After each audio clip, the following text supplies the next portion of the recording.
तो अगर आप इतना एक बेस बना लेते हैं, एक अच्छे से बेस भी ऐसा है वो कि आपको अगर 100 नंबर का कहीं पेपर आ रहा है तो 40-50 नंबर आप इस बेस से ले आएंगे। अगर सीटेट की बात कर रहे हैं तो इसके बाहर पेपर बहुत ही मुश्किल होता है जाना, पॉसिबिलिटी ना के बराबर ही है।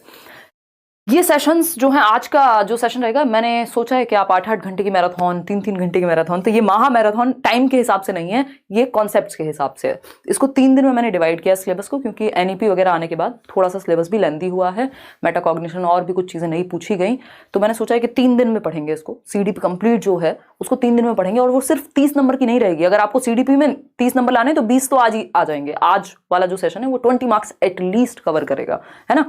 लेकिन उसके अलावा जो पेडागोजी है अदर सब्जेक्ट की, वहां भी वो चीजें आपको हेल्प करें। ईवीएस में भी पेडागोजी से क्वेश्चन पूछे जाते हैं, मैथ्स में भी पूछे जाते हैं, हिंदी में भी पूछे जाएंगे, इंग्लिश में भी पूछे जाएंगे। तो इस तरह से हम पढ़ें कि एक इंक्लूसिव हो जाए, वो जो हमारी स्टडी है, जो हम पढ़ रहे हैं, वो एक कंप्लीट वे में हमें समझ में आ जाए, हमारी समझ बढ़िया हो जाए। फिर उसके बाद तो आप कितने भी क्वेश्चंस प्रैक्टिस कीजिए, क्या ही दिक्कत है। तो एक तो पेन पेपर आप लेकर के बैठे ना बैठें, दिमाग अपना साथ लेकर के बैठें, पूरी एनर्जी के साथ बैठें, और शेयर कर दीजिएगा उन लोगों तक जो भी पढ़ाई कर रहे हैं, स्पेशली जिनके पास संसाधनों की कमी हो। मतलब फ़ोन तो हो, लेकिन दूर दराज किसी इलाके में आपका कोई भी दोस्त है आसपास, जितने भी लोग हैं, कि एक बार ये सेशन शांति से बैठ के समझना है, चाहे जितनी भी देर का हो। मुझे नहीं पता कितना टाइम लगेगा इसमें, बट मेरी कोशिश रहेगी लेस देन 3 आवर्स रखें, क्योंकि उसके ऊपर फिर आपकी अटेंशन बचती नहीं है। मैं अगर यहाँ 10 घंटे, क्योंकि मैंने ये इतनी बार पिछले 6 सालों में डिस्कशन किए हैं, रोज क्लासेस होती हैं, तो टीचर्स तो बहुत आसानी से पढ़ा सकते हैं 8 घंटे भी, बट उसका पॉइंट नहीं है अगर वो दिमाग में रुक ही ना पाए। और जल्दी है नहीं, क्योंकि अब एग्जाम में समय है, ठीक। और एग्जाम टाइम पे ऑफलाइन क्लास होगी, उसमें मैं 1 शॉट में करा दूंगी एक बार, लेकिन उससे पहले ये समझना जरूरी है।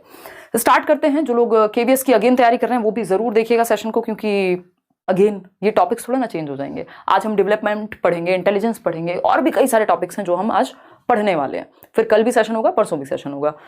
तो नेक्स्ट ऐसे ही बाकी सब्जेक्ट्स में एक एक सेशन में काम चल जाएगा, सीडीपी में नहीं चलेगा, क्योंकि यहाँ आप शॉर्टकट से चलेंगे तो फिर लड़खड़ा जाएंगे। अदरवाइज तो कितनी किताबें, कितने टीचर्स, क्या क्या आपने पढ़ा नहीं होगा, मैं मान के चल रही हूँ सब पढ़ लिया होगा आपने। फिर भी एक बार सेशन अच्छे से बैठ करके दिमाग में जाने दीजिए चीज़ें। एक और चीज़, इसके साथ साथ आप कोई फ्री पीडीएफ है नोट्स की, इसको एक बार जिनके पास है वो निकाल के रख लीजिएगा साथ में। जो भी एक्स्ट्रा चीज़ें मैं बताते हुए चलूँ वो आप नोट डाउन करते रहिएगा। और जिनके पास नहीं है वो टेलीग्राम से जाकर के, ये बिल्कुल फ्री पीडीएफ है 47 पेजेस की। इसके अलावा हिंदी इंग्लिश की 20-20, 25-25 पेजेस में सारा कुछ बताया हुआ है। तो एक बार इसको डाउनलोड करके पढ़िएगा। इसमें आपका कुछ नहीं जा रहा, कोई फर्क नहीं पड़ता आपने किस कोर्स से पढ़ा, किस टीचर से पढ़ा, किस किताब से पढ़ा, आप कहाँ रहते हैं, ये एकदम फ्री है। इसको प्रिंट आउट निकालो और बैठ के पढ़ लो, 30 में से 30 आराम से आएंगे।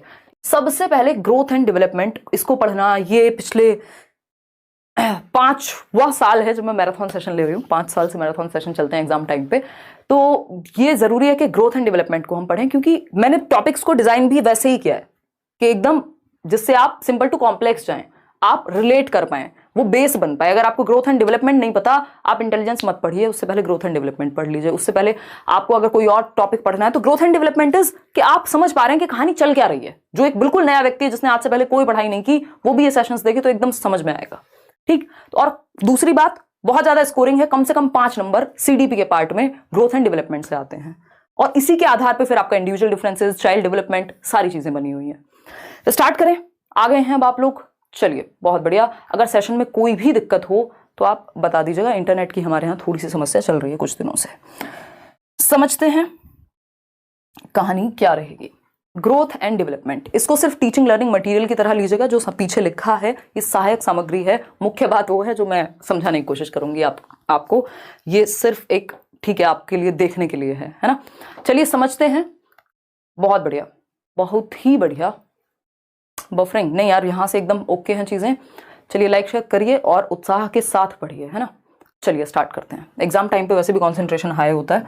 देखिएगा, ग्रोथ एंड डेवलपमेंट, वृद्धि एवं विकास, ये पहला टॉपिक है किसी भी एग्जाम में जब आप पेडागोजी पढ़ने जाते हैं तो। विकास एक ऐसी प्रक्रिया है जो सतत चलती है। भाई ये हमें पता है कि कॉन्टिन्यूअस प्रोसेस है जो हमेशा चलती रहती है, या मैं इन शॉर्ट कहूं तो हम कहते हैं कि परिवर्तन जीवन का नियम है, यानी change is the only constant in this world. तो दुनिया में एक ही चीज कांस्टेंट है जो कि है परिवर्तन, यानी परिवर्तन होता रहेगा, बाकी सब कुछ चेंज होना हो, लेकिन चेंज होना ये निश्चित है।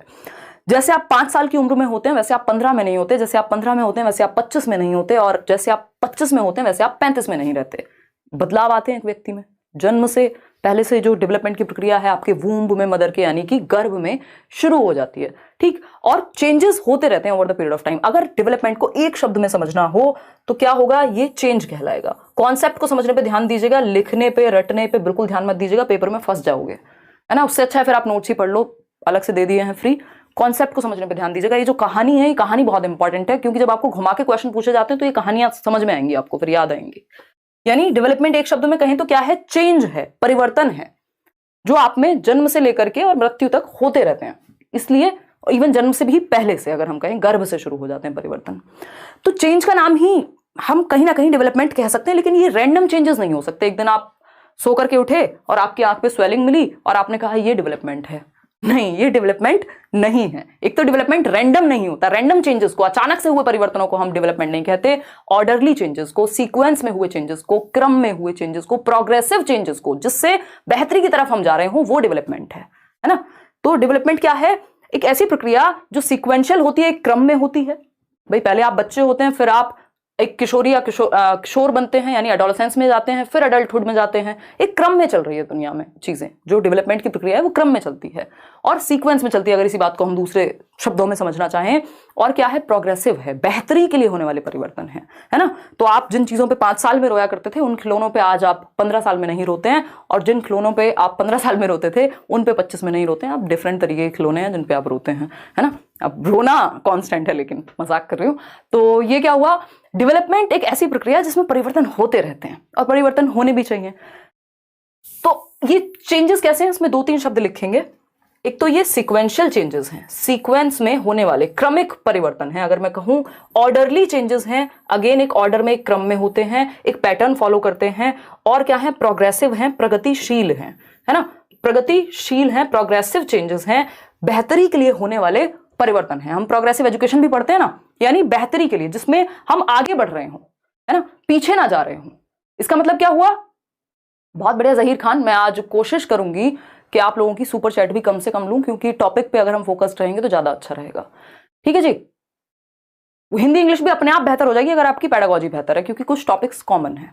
ठीक, बस आप आइए क्लास में, अटेंडेंस के नाम पे आप लाइक शेयर करिए और पढ़िए बस। आज बाकी सारी चीजें साइड कर दीजिए, क्योंकि उससे आप ही का नुकसान है। जब आप बाद में रिवीजन के तौर पे देखेंगे तो आपको एक्स्ट्रा चीजें मिलेंगी फिर। तो सीक्वेंशियल है, ऑर्डरली है, प्रोग्रेसिव है, प्रगतिशील है। तो विकास एक प्रक्रिया कैसी हुई, एक तो सतत हुई, जो कब जीवन पर्यंत चलेगी। इसमें भी कुछ लोग हैं जो कहते हैं नहीं डिसकंटिन्यूअस है, और कुछ लोग हैं जो कॉन्टिन्यूअस कहते हैं, क्योंकि ये जो बाल विकास है एक सब्जेक्टिव विषय है, ये मैथ्स नहीं है। 2+2 हमेशा 4 नहीं होता है, उसको भी समझेंगे अभी यहीं पर। ठीक, तथा जिसमें गुणात्मक परिवर्तन एवं परिमाणात्मक परिवर्तन, यानी कैसे चेंजेस जो क्वालिटी में भी हो और क्वांटिटी में भी हो। आप साइज में भी बढ़ जाते हैं जब से आप पैदा होते हैं। आज देख लीजिए, अपनी समझ में, साइज में, शेप में, हर तरह से आप विकसित हुए हैं। अगर नहीं हुए तो इसका मतलब डेवलपमेंट में कहीं ना कहीं कोई बाधा आई है, कोई हजार्ड आया है, ठीक है ना, कोई खतरा हुआ है।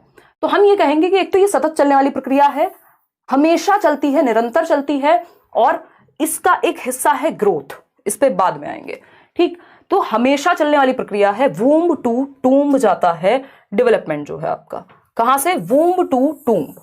डेवलपमेंट यानी विकास क्या है, गर्भ से कब्र तक जाएगा। ठीक है, यहाँ पे धर्म और जाति नहीं लाएंगे कि हम तो किसी और धर्म से हैं, हम तो कब्र में नहीं जाएंगे, हम तो जाएंगे शमशान घाट, है ना, वो वाली बात नहीं है। बात यह है कि मृत्यु तक चलेगा। ठीक, वूम्ब टू टूम्ब याद रहने में अच्छा लगता है। वूम्ब यानी मां के गर्भ से, जब से आपका कॉन्सेप्शन पीरियड जिसको हम कहते हैं, गर्भाधान के समय से ही विकास की प्रक्रिया शुरू हो जाती है। आपका ब्रेन डेवलप होगा, आप डेवलप होंगे, दिल की धड़कन डेवलप होगी, है ना, और 70 तरह के कार्यक्रम शुरू हो जाते हैं। आप पेट के अंदर से क्या क्या बोलते हैं उसको, कुछ तो बोलते ही होंगे, पुश कर रहे हैं, बेबी बम्प बोलते हैं, जो भी है। तो ये क्या हुआ, डेवलपमेंट की प्रक्रिया है। ठीक, वूम्ब टू टूम्ब चल रही है, रुकेगी नहीं कभी भी, गर्भ से कब्र तक चलेगी। कॉन्सेप्शन टू डेथ भी लिख सकते हैं इसको दूसरी भाषा में। कॉन्सेप्शन यानी गर्भ से मृत्यु तक, कॉन्सेप्शन टू डेथ। देखिएगा शब्द बदलेंगे, क्योंकि शब्दों का खेल है सीडीपी में, पेडागोजी में शब्दों का खेल है। तो शब्द बदलेंगे, इसको आप कॉन्सेप्शन पीरियड कह लीजिए, आप इसको गर्भाधान का समय कह लीजिए, आप इसको वूम्ब कह लीजिए। ठीक, लेकिन डेवलपमेंट चलेगा सतत रूप से। ठीक, अगर हम डेवलपमेंट की बात करें तो डेवलपमेंट में 2 तरह के चेंजेस होते हैं। एक होता है क्वांटिटी में चेंज, यानी आपकी हाइट, आपका वेट, आपका साइज, ये सब बढ़ गए। आप इतने से थे मम्मी बोलती होंगी इतनी सी थी और अभी इतने बड़े हो गए हैं, अब तो आपसे बड़ा कोई है नहीं, ठीक है।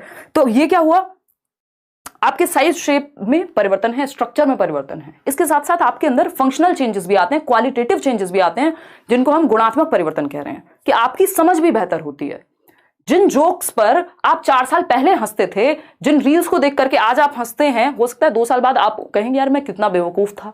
क्या हुआ, बेहतर हुए हैं आप, डेवलपमेंट हुआ है, प्रोग्रेसिव चेंजेस आए हैं, ठीक है। तो हम ये कहेंगे कि गुणात्मक परिवर्तन, आपकी समझ, आपकी सोशल अंडरस्टैंडिंग, क्योंकि विकास के कई पक्ष हैं। तो आप शारीरिक रूप से भी बढ़ते हैं, सामाजिक रूप से भी बेहतर होते हैं, इमोशनली भी बेहतर होते हैं, हर एक पक्ष में, संज्ञानात्मक आपके बौद्धिक पक्ष में भी आप बेहतर होते हैं। तो विकास के कई आयाम हो गए, विकास एक बड़ी प्रक्रिया हो गई, इतनी बात हमें समझ में आ रही है। ये कोई एक सिंगल शब्द नहीं है, जिस बात से हमने शुरुआत की थी, चेंज में दुनिया भर के चेंजेस हैं, है ना। चाहे वो हमारे फिजिकल चेंजेस हो, जिसको हम स्ट्रक्चरल चेंजेस, संरचनात्मक परिवर्तन कहते हैं, चाहे वो हमारे फंक्शनल यानी प्रकार्यात्मक परिवर्तन हो, ठीक है। इसका एक हिस्सा है, डेवलपमेंट का एक हिस्सा है, क्योंकि हमने समझा डेवलपमेंट में क्या है, क्वांटिटी भी शामिल है और क्वालिटी भी शामिल है, ठीक। इसका ही एक हिस्सा है जिसको हम वृद्धि कहते हैं, ग्रोथ कहते हैं, ये विकास का हिस्सा है। ये सिर्फ परिपक्वता तक चलती है। परिपक्वता कब है, जब तक आपका प्रॉपर बॉडी और माइंड आपका फुल डेवलप होगा। अडल्टहुड से पहले पहले निपट जाएगी, जो ग्रोथ है वो रुक जाएगी, है ना। मेच्योरिटी तक चलेगी, परिपक्वता तक चलेगी। मेच्योरिटी क्या है, इस पे भी अभी आएंगे, ठीक। तो हम ये कहेंगे कि ग्रोथ एक हिस्सा है। ग्रोथ क्या हुई, छोटी हो गई, डेवलपमेंट बड़ा हो गया। ये देख रहे हैं ना आप, ये निशान बचपन में हम पढ़ते थे गणित में, कि डेवलपमेंट क्या है, development is greater than growth, या डेवलपमेंट अपने अंदर ग्रोथ को शामिल करके रखता है। जो भी सब कुछ ग्रोथ में आएगा वो डेवलपमेंट का हिस्सा अपने आप है, ठीक। तो डेवलपमेंट मोर इंक्लूसिव हुआ, ज्यादा समावेशी हुआ, ज्यादा ब्रॉड यानी व्यापक हुआ, ज्यादा व्यापक हुआ, हम ये कह सकते हैं डेवलपमेंट के विषय में, ठीक है। इतनी बात, कोई दिक्कत नहीं है इस बात को समझने में। अब जब हम वृद्धि की बात कर रहे हैं, ग्रोथ की बात कर रहे हैं, तो ग्रोथ में वो परिवर्तन है जो हमारे स्ट्रक्चर में, हमारे संरचना में, हमारी बनावट में परिवर्तन है। जैसे हमारी हाइट बढ़ गई, हमारा वेट बढ़ गया, हमारी शेप और साइज कभी मोटे हो गए, कभी पतले हो गए, कभी कुछ हुआ, नेल्स बढ़ गए। ये सब क्या है, ग्रोथ का हिस्सा है, कि आपके अंदर ग्रोथ आ रही है, साइज, शेप, क्वांटिटी में आप परिवर्तन आपके अंदर आ रहा है, परिमाणात्मक परिवर्तन या मात्रात्मक परिवर्तन आपके अंदर आ रहे हैं, ये है ग्रोथ। इसका रुकना जरूरी भी है मैच्योरिटी आने के बाद, क्योंकि सोचिए, इमेजिन कीजिए, अगर आपकी हाइट हमेशा बढ़ती रहती, है ना, तो कहां तक आप पहुंचते। फिर हम सभी कहीं खड़े नहीं हो पाते, किसी का कोई घर नहीं होता, बस हाइट बढ़ रही है, हाथ बढ़ रहे हैं, और जो आप मूवीज में देखते हैं ऐसे वो लंबे से हाथ कहीं भी, या भूत के जो हाथ होते हैं ना, वैसी वाली स्थिति हो जाती। तो ग्रोथ एक टाइम के बाद रुकना आवश्यक भी है, हम ये कह सकते हैं। तो मैच्योरिटी के आसपास जाकर के ग्रोथ आपकी स्टॉप हो जाती है, रुक जाती है। मैच्योरिटी क्या है, मैच्योरिटी एक ऐसा पक्ष है जिसको हम परिपक्वता कहते हैं, जो हाईली रिलेटेड टू हेरिडिटी होता है, यानी कि आनुवांशिकता से संबंधित होता है। हमारे जो जेनेटिक कोडिंग है, जो हमारे जीन्स हैं, उनमें कोडिंग है कि भैया आप मान लीजिए बच्चा पैदा तो हुआ है हाथ पैर के साथ ही, लेकिन क्या आप उसको साइकिल चलाना सिखा देंगे जब वो पैदा हुआ है अगले 2 महीने में? नहीं, क्योंकि वो मैच्योर नहीं है। वो हेरिडिटी से जो क्षमताएं अनफोल्ड होती हैं, जो कैरेक्टरिस्टिक्स, जो विशेषताएं समय के साथ अनफोल्ड होंगी, टाइम के साथ अनफोल्ड होने वाले कैरेक्टरिस्टिक्स मैच्योरिटी के अंदर आते हैं ड्यू टू हेरिडिटी। क्योंकि आपकी हेरिडिटी में एक वो कोडिंग है कि इस एज में इतनी ताकत इन पैरों में आ जाएगी, अगर सब कुछ सही रहा, एनवायरमेंट से लेके और सारी स्थिति अगर नॉर्मल रही तो। ठीक है जी, बात इतनी बात, कोई दिक्कत नहीं है इस बात को समझने में। चीजों को जोड़ के पढ़ना है, अदरवाइज तो कोई अंतर नहीं रहेगा। फिर आप रट लीजिए या कुछ भी करिए, फिर कोई फायदा नहीं है। अगर हम कनेक्ट करके नहीं पढ़ेंगे तो पेपर में हम फंसेंगे फिर, क्योंकि धीरे धीरे चीजें इसी तरह से कॉम्प्लेक्स हो रही हैं। सिलेबस चेंज नहीं हो रहा, क्वेश्चंस की क्वालिटी बेहतर हो रही है। ठीक है जी, तो यहां पे हमने 2 चीजें समझी। एक तो सतत चलता है विकास, जीवन पर्यंत चलेगा विकास। अब ये डिसकंटिन्यूअस कब होता है, अनिरंतर कब होता है, इसकी चर्चा पियाजे और वाइगोस्की के केस में कल करेंगे, वहां आप अच्छे से समझ पाएंगे। लेकिन नॉर्मल केस में वो एक्सेप्शंस हैं एक तरह के, या वो 2 अलग लोग हैं जो अलग तरीके से बात कर रहे हैं। लेकिन डेवलपमेंट क्या है, एक सतत प्रक्रिया है। जब तक किसी का नाम ना लिखा हो तो आप इसके चक्कर में मत पड़िएगा, सिंपल समझिएगा, कॉन्टिन्यूअस की बात हो रही है। डेवलपमेंट क्या है, वूम टू टूम जाएगा, गर्भ से कब्र तक जाएगा, कभी भी रुकेगा नहीं। इसमें 2 चीजें हमने अभी जानी, यहां देखते हैं। एक चीज हमने पढ़ी क्वांटिटी, क्वांटिटी यानी मात्रा। क्वांटिटी समझते हैं ना, आधा किलो चीनी लेकर के आए आप, वो क्वांटिटी है उसकी। मात्रा मतलब जिसको आप मेजर कर सकें यूनिट्स में, किलोग्राम में। हाइट को आप इंचेस में मेजर कर लेते हैं, सेंटीमीटर में मेजर कर लेते हैं, आप माप सकते हैं मेजरिंग यूनिट्स में। तो जितनी वृद्धि के जितने भी पक्ष हैं उनको मापना संभव है मेजरिंग यूनिट्स में। किलोग्राम को आप वेट को किलोग्राम में, शेप साइज आप मोटे कितने हो रहे हैं उसको भी आप सेंटीमीटर में माप लेते हैं, इंचेस में माप लेंगे कितना फैट आया, ठीक। लेकिन क्वालिटेटिव कुछ चेंज ऐसे होते हैं जिनका मापन डायरेक्टली या एक्यूरेटली संभव नहीं होता, यानी गुणात्मक परिवर्तन। भाई आप कितने इमोशनली मैच्योर व्यक्ति बने हैं पिछले कुछ सालों में, इसका असेसमेंट किया जा सकता है, इसका आकलन कर सकते हो, इसका अंदाजा लगा सकते हो। इसको ऐसे थोड़ी कह सकते हो कि अब मेरी समझ 250 ग्राम बढ़ गई है पिछले 2 साल से, है ना मम्मी, अब तो मैं बड़ा हो गया हूं तो मेरी समझ 250 ग्राम बढ़ गई। समझ को मापने का ऐसा कोई तरीका नहीं है, ठीक। तो हम ये कहेंगे, और भी कई पक्षों को माप नहीं सकते आप सोशली कितने बेहतर हो गए कैसे मापेंगे।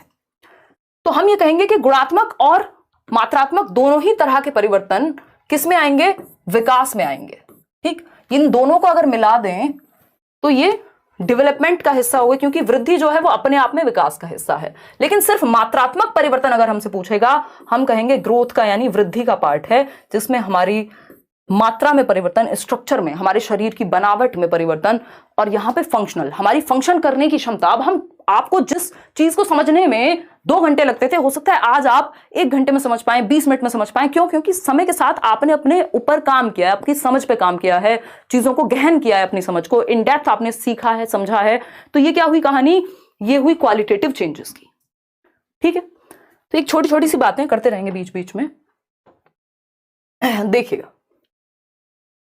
तो विकास क्या है, क्वालिटेटिव और क्वांटिटेटिव दोनों है। वृद्धि सिर्फ परिमाणात्मक होती है, मात्रात्मक होती है, यानी क्वांटिटी वाली होती है। अगर दोनों ऑप्शन, मान लीजिए अगर डेवलपमेंट की बात करें, आपको फंसाने के लिए क्या होगा, डेवलपमेंट के केस में लिखा होगा, एक तो आंसर आता है कि डेवलपमेंट क्या है, आप कहेंगे क्वालिटेटिव है। लेकिन अगर आपके पास दोनों ही ऑप्शन हो कि क्वांटिटेटिव भी है और क्वालिटेटिव भी है, तो आप क्या कहेंगे, बोथ, है ना, ये दोनों है। लेकिन अगर सिर्फ एक ऑप्शन है तो आप कहेंगे भाई ये तो होता है गुणात्मक डेवलपमेंट। वहीं वृद्धि की जब भी बात आएगी तो ये सिर्फ और सिर्फ क्वांटिटेटिव होगी, मात्रात्मक होगी, स्ट्रक्चरल होगी, परिमाणात्मक होगी, जिसका परिमाण, जिसका मापन संभव होगा किसी भी एक मेजरिंग यूनिट से। जिस चीज को आप माप नहीं सकते वो वृद्धि थोड़ी हुई। और वृद्धि क्या शारीरिक पक्षों से ही जुड़ी हुई होती है, शरीर के परिवर्तनों से। चलिए समझते हैं इसको। अगर आपको लिख करके समझना है तो क्वालिटेटिव यानी गुणात्मक परिवर्तन क्या है, वे ऑफ डूइंग समथिंग, आपकी कार्यशैली बेहतर हो गई है, आपका काम करने का तरीका बेहतर हो गया है। ये क्या है बताइए, ये क्या हुआ। हाँ, बातें कम कीजिए आज, आप फोकस कीजिए। तो ये जो गुणात्मक परिवर्तन है, आपका कार्यशैली में परिवर्तन आ गया, आपकी राइटिंग बेहतर हो गई समय के साथ, आपने कोशिश की, थोड़ा सा उस पर प्रैक्टिस की, एफर्ट किया, फिर आपकी उंगलियां भी थोड़ी मैच्योर हुई होंगी। जब आप छोटे होंगे, पेन पकड़ा होगा पहली बार तो उतने अच्छे से नहीं लिखा होगा। तो ये क्या हुआ, कार्यशैली में, वे ऑफ डूइंग समथिंग। अब ये फिजिकली भी हो सकता है, मेंटली भी हो सकता है। कार्य क्षमता, ability to do something, emotional understanding, ये सब आपके अंदर बेहतर हो रही है, यानी क्वालिटेटिव चेंजेस की बात हो रही है, डेवलपमेंट की बात हो रही है। क्वांटिटेटिव यानी परिमाणात्मक, आपकी height, weight, shape, size body का, ये सब बढ़ना क्या है, परिमाणात्मक है। कि वैसे तो आप खजूर बन गए हैं और समझ आपकी कोई विकसित नहीं हुई, तो ये सिर्फ वृद्धि हुई है, आप में विकास की प्रक्रिया उतने अच्छे से काम नहीं कर पाई, है ना। वो बोला जाता है ना कि खजूर का पेड़ इतना बड़ा होता है तो वो दूसरों को छाया भी नहीं देता और कोई फायदा नहीं हुआ फिर। तो अगर हम बात करें तो डेवलपमेंटल चेंजेस आर प्रोग्रेसिव, ये बात हम कर चुके हैं। POS से याद रखिएगा, इसमें मैं आपको बहुत सारे शॉर्ट निमोनिक्स बताऊंगी, जो टेक्निक होती है याद करने की, इसमें कोई रट्टेबाजी नहीं है। ये निमोनिक एक टेक्निक है जिससे आप चीजें याद रख सकते हैं, ये हम बहुत पहले से यूज करते हैं। POS बोले तो डेवलपमेंटल चेंजेस प्रोग्रेसिव हैं और क्या है, ऑर्डरली हैं, सिक्वेंशियल हैं, ठीक है। ये हम 3 बातें याद रखेंगे। रैंडम चेंजेस को डेवलपमेंट में नहीं रखते, रात को बुखार हो गया था, सुबह उठे थे, आंखों पे स्वेलिंग आ गई थी, ये हो गया था, नहीं, रैंडम है, ये परिवर्तन खत्म हो जाएगा, चला जाएगा, ठीक। तो सतत का अर्थ होता है कि लगातार चलता है, और पीछे की अवस्था पर पुनः ध्यान नहीं देना शायद उतना सही नहीं होगा। इसको ऐसे समझ सकते हैं कि रिवर्सिबल नहीं होता डेवलपमेंट, लेकिन मॉडिफिएबल होता है। ध्यान रखिएगा, ये क्वेश्चंस आपको, ये इतना सब कुछ हम क्यों पढ़ रहे हैं, क्योंकि जब 4 ऑप्शंस होंगे ना और उनके भी 4 ऑप्शंस होंगे तो एक एक चीज पे आपको क्लैरिटी होनी चाहिए। तो डेवलपमेंट क्या है, कॉन्टिन्यूअस है, यानी ऐसा नहीं हो सकता आज आप 5 साल के हैं, कल आप 3 साल के बन जाएंगे, अब से 3 साल बाद आप उल्टा 3 साल के हो गए, मतलब उम्र आपकी कम हो रही है। रिवर्सिबल नहीं है, इसकी ऐसे नहीं कर सकते हम कि इसको वापस से वहीं पहुंचा दें जहां से शुरू हुआ था, रिवर्सिबल नहीं है। जैसे वो ऑटो देखा होगा आपने, है ना, ऑटो में रिवर्स गियर नहीं होता, वो धक्का मार के पीछे करना पड़ता है उनको ज्यादातर केस में, जितना मैंने देखा है। तो रिवर्स गियर नहीं है डेवलपमेंट में, धक्का मार के पीछे करना चाहते हैं तो देख लीजिए। तो डेवलपमेंट क्या है, नॉट रिवर्सिबल बट मॉडिफिएबल, दोनों वर्ड्स को ध्यान से समझिएगा, बहुत काम की चीज है। रिवर्सिबल नहीं होता, इसको आप वापस से किसी स्टेज पे नहीं पहुंचा सकते, बट मॉडिफाई तो कर सकते हैं, परिवर्तन तो कर सकते हैं, चेंज तो कर सकते हैं। तो मॉडिफिएबल तो ये है, मॉडिफिएबल तो है, लेकिन रिवर्सिबल नहीं है। रिवर्सिबल का मतलब है बिल्कुल आपने जादू की छड़ी घुमाई, वो जो शकलक बुम बुम वाली, और जो चाहे कर दिया, या डोरेमोन के गैजेट्स आपको मिल गए। लेकिन मॉडिफिएबल में आप मॉडिफाई कर सकते हैं। आप मान लीजिए कुछ मुद्दों पे बहुत ही इंसेंसिटिव थे, कल तक जेंडर बायस एक व्यक्ति थे, जेंडर स्टीरियोटिपिकल एक व्यक्ति थे, बट समय के साथ आपने अपनी समझ को बेहतर किया, आपने मॉडिफाई किया खुद को, है ना, मॉडिफिकेशन आ गया आप में। रिवर्स तो आप नहीं कर पाएंगे अगर आपने किसी के साथ कुछ कर दिया होगा उस चक्कर में, उस समझ के आधार पर। तो क्या होगा, मॉडिफिकेशन संभव है, मॉडिफिकेशन संभव है डेवलपमेंट में, चेंज संभव है, बट रिवर्सिबिलिटी संभव नहीं है। ये आप तब और अच्छे समझेंगे जब आप स्टेजेस को पढ़ेंगे, है ना। आज आप एक अडल्ट हैं, कल बच्चे नहीं बन सकते। हरकतें आप बच्चे जैसी करने लग जाएं बात अलग है, बट आपकी एज रिवर्सिबल नहीं हो सकती। वो जितना भी परिवर्तन हो गया है वो रिवर्सिबल नहीं हो सकता। विकास की अगर हम बात करें, डेवलपमेंट की, जिसका हिस्सा है वृद्धि, वृद्धि में हम पढ़ रहे थे कि सिर्फ शारीरिक परिवर्तन शामिल है, फिजिकल एस्पेक्ट से रिलेटेड होती है वृद्धि, जबकि विकास एक ऐसी प्रक्रिया है जिसमें मल्टी डिमेंशनल चीजें शामिल हैं, कई सारे एस्पेक्ट शामिल हैं। ये 4 मुख्य प्रकार हैं विकास के। मानसिक पक्ष में भी होगा, सामाजिक पक्ष में भी होगा, संवेगात्मक पक्ष में भी होगा, अलग अलग पक्ष हैं विकास के।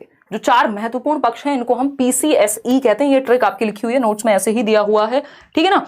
PCSE, physical, cognitive, social, emotional, यानी शारीरिक विकास, शरीर से संबंधित। दूसरा प्रकार क्या हुआ, कॉग्निटिव, ज्ञान संबंधी या संज्ञानात्मक या मानसिक विकास, आपके सोचने समझने सीखने।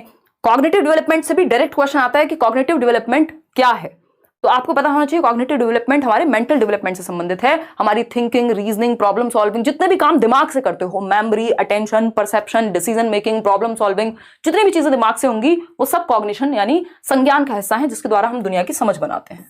सामाजिक विकास एक तीसरा पक्ष है कि हम समाज में रहना तो आए, हमें किसके सामने क्या बोलना है, कैसे बिहेव करना है, ये क्या है, ये है हमारा सामाजिक विकास। फिर आता है सामवेगिक विकास यानी इमोशनल डेवलपमेंट।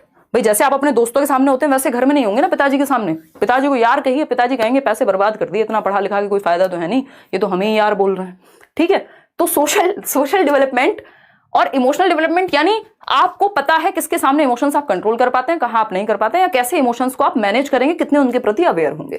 तो ये 4 मुख्य प्रकार हैं विकास के, फिजिकल, कॉग्निटिव, सोशल और इमोशनल, ठीक।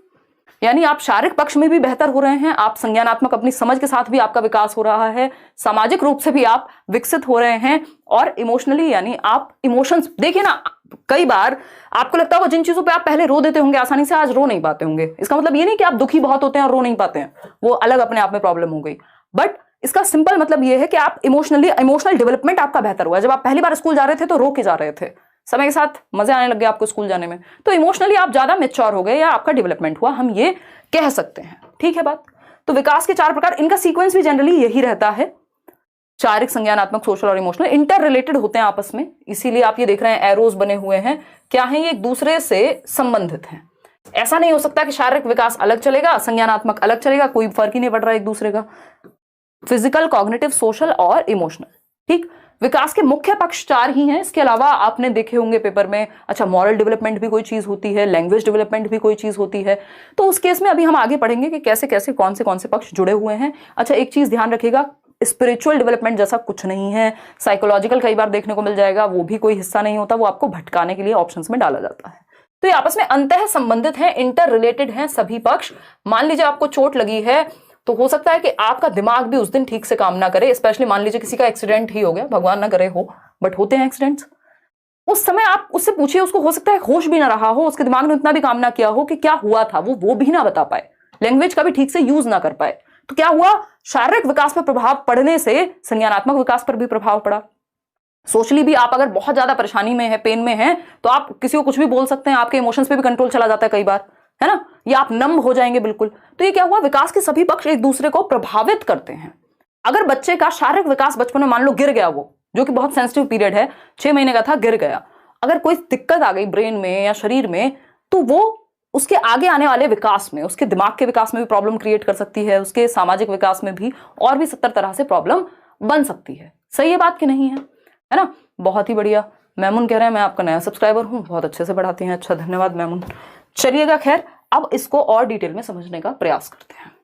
अगर हम सबसे पहले विकास की बात करें, पीसीएसई दिमाग में रखिएगा, ये छोटी छोटी ट्रिक्स हैं, निमोनिक्स हैं, जो आपके नोट्स में मैंने मेंशन करा दिए हैं, इनको आप ध्यान में रखिएगा। ठीक, फिजिकल डेवलपमेंट जो विकास का पहला प्रकार है, शारीरिक विकास इसको हम हिंदी में कहेंगे। यानी आपकी हाइट, आपकी ऊंचाई, आपकी लंबाई, वेट, आपका वजन, साइज, शेप, इन सब का बढ़ना फिजिकल डेवलपमेंट से संबंधित है। फिजिकल डेवलपमेंट में सिर्फ आपके शरीर का बढ़ना नहीं, आपके अंदर ताकत कितनी बेहतर आ रही है, आप एक्यूरेसी से कोई चीज कितनी बेहतर तरीके से कर रहे हैं, तो ये भी फिजिकल डेवलपमेंट से जुड़ा हुआ होता है। इसका दूसरा नाम होता है, या इसी के अंदर एक पक्ष है फिजिकल डेवलपमेंट से रिलेटेड, जिसको मोटर डेवलपमेंट कहते हैं। है ना? क्वेश्चन आपको पेपर में ऐसे भी दे सकता है कि फिजिकल डेवलपमेंट यानी विकास के 6 प्रकार हैं, उसमें लिखा होगा मोटर डेवलपमेंट अलग, फिजिकल अलग, सोशल अलग, फिर उसमें मॉरल डेवलपमेंट अलग। तो ऐसे तो अंतहीन प्रकार हो जाएंगे। मुख्य जो प्रकार हैं वो 4 हैं, फिजिकल, कॉग्निटिव, सोशल और इमोशनल। बाकी हम खेलेंगे किसके हिसाब से? क्वेश्चंस के हिसाब से। ठीक है जी, चलिए बहुत बढ़िया। लाइक शेयर खुशी खुशी करते रहना है। देखिएगा, तो हम देख रहे हैं जब हम ये डेवलपमेंट की प्रक्रिया है, स्पेशली शारीरिक विकास की, कि आप पहले घिस घिस के चलना सीखते हैं, है ना, स्क्रॉल करना, सॉरी क्रॉलिंग सीखते हैं, स्क्रॉल ही याद रहता है आजकल इंटरनेट के जमाने में। फिर आप बैठना सीखते हैं, फिर आप खड़े होना सीखते हैं, फिर आप चलना सीखते हैं, फिर आप दौड़ना सीखते हैं। एक तो ये क्रम हो गया। दूसरा शारीरिक विकास है, ये आप बड़े होते जा रहे हैं। मोटर डेवलपमेंट इसी संबंधित है। आप मोटर डेवलपमेंट क्या है? हमने देख लिया फिजिकल का मतलब है हमारी हाइट, वेट, साइज, शेप बढ़ रहा है। मोटर डेवलपमेंट मतलब गत्यात्मक विकास है, इसको हिंदी में गत्यात्मक विकास कहते हैं। मोटर मतलब गति, वो मोटर नहीं होती घर में पानी की मोटर होगी, वो भी क्या करती है? गति करती है ना एक तरह से। तो गत्यात्मक विकास, गति का विकास आपके अंदर, यानी सिर्फ हाइट, वेट, साइज, शेप बढ़ गया, वो उतने से नहीं चलेगा। आपके अंदर वो स्पीड आई कि नहीं आई, एक्यूरेसी आई कि नहीं आई, प्रिसीजन है कि नहीं है, सटीकता से कोई काम कर पा रहे हैं या नहीं है। पहले आप कै भी लिखते थे तो पता नहीं कैसा कै लिखते होंगे, या ए भी लिखते होंगे तो कैसा ए बना पाते होंगे, लेकिन धीरे धीरे समय के साथ सटीकता आई, प्रिसीजन आया, एक्यूरेसी आई। यही मोटर डेवलपमेंट है कि अब आप कितनी तेजी से भाग लेते हैं, कितनी तेजी से कूद लेते हैं, यानी कार्यशैली में आपके जब आप कुछ कर रहे हैं तो उसमें सटीकता, उसमें प्रिसीजन, उसमें कंट्रोल, उसमें स्पीड, एक्यूरेसी कितनी है। ये सब चीजें किससे संबंधित हैं? बताइएगा बताइएगा बताइएगा बताइएगा, किससे संबंधित है? मोटर डेवलपमेंट से। क्या कुछ देखने में, सुनने में समस्या आ रही है क्या? बताओ एक बार, नाम लीजिए। किरण, आज नाम किसी का नहीं लेना है, फिर भी आपका ले लिया एक्सेप्शन में मैंने। ठीक है, तो ये बात हुई मोटर डेवलपमेंट की। मोटर डेवलपमेंट भी 2 प्रकार का है, आपके फेवरेट 2 लेटर है ना, जी और एफ ना, जी एफ। नींद तो खुली गई होगी 2-4 लोगों की, एक बार बात कर लिया करो बस क्लास में, बाकी हम खुश रहते हैं। ठीक, जीएफ बोले तो ग्रॉस मोटर स्किल्स और फाइन मोटर स्किल्स। ठीक, तो मोटर डेवलपमेंट 2 प्रकार का होगा, गत्यात्मक विकास, जीएफ यानी ग्रॉस मोटर स्किल्स और फाइन मोटर स्किल्स। और ये ऐसे ही काम करेगा, इसको एफजी मत कर लेना कि हमारा मन नहीं करता, हमें जीएफ नहीं पसंद, हम तो एफजी लिखेंगे। जी फॉर ग्रॉस मोटर और एफ फॉर फाइन मोटर। इसका तरीका भी ऐसे ही है, ये सीक्वेंस भी ऐसे ही चलता है। पहले ग्रॉस मोटर डेवलपमेंट होता है, बाद में फाइन मोटर डेवलपमेंट होगा। यानी पहले स्थूल गतिक कौशल आपके अंदर विकसित होंगे, फिर जाकर के फाइन मोटर स्किल्स आपके अंदर डेवलप होते हैं। ठीक है, ये क्या कहानी है इस चीज की, समझते हैं। फटाफट से समझेंगे आराम से, फटाफट से नहीं समझेंगे। जो लोग रात को जगते हैं वही ये सेशन देख पाएंगे, क्योंकि हम थोड़े से लेट रहते हैं।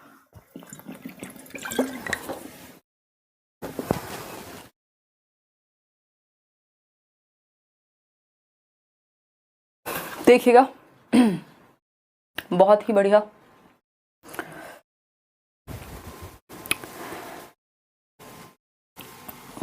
ग्रॉस टू फाइन यानी मोटर जो डेवलपमेंट है उसका भी एक सीक्वेंस है। अगर हम देखें उसका भी एक पैटर्न है। वो पैटर्न क्या है? आ रहे हैं, इसी पे आ रहे हैं, डोंट वरी। बाद में देख रहे हो तो आगे बढ़ा के देख लेना भाई।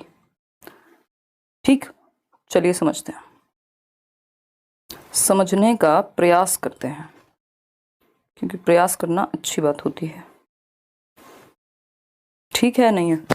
आवाज तो आ रही है ना?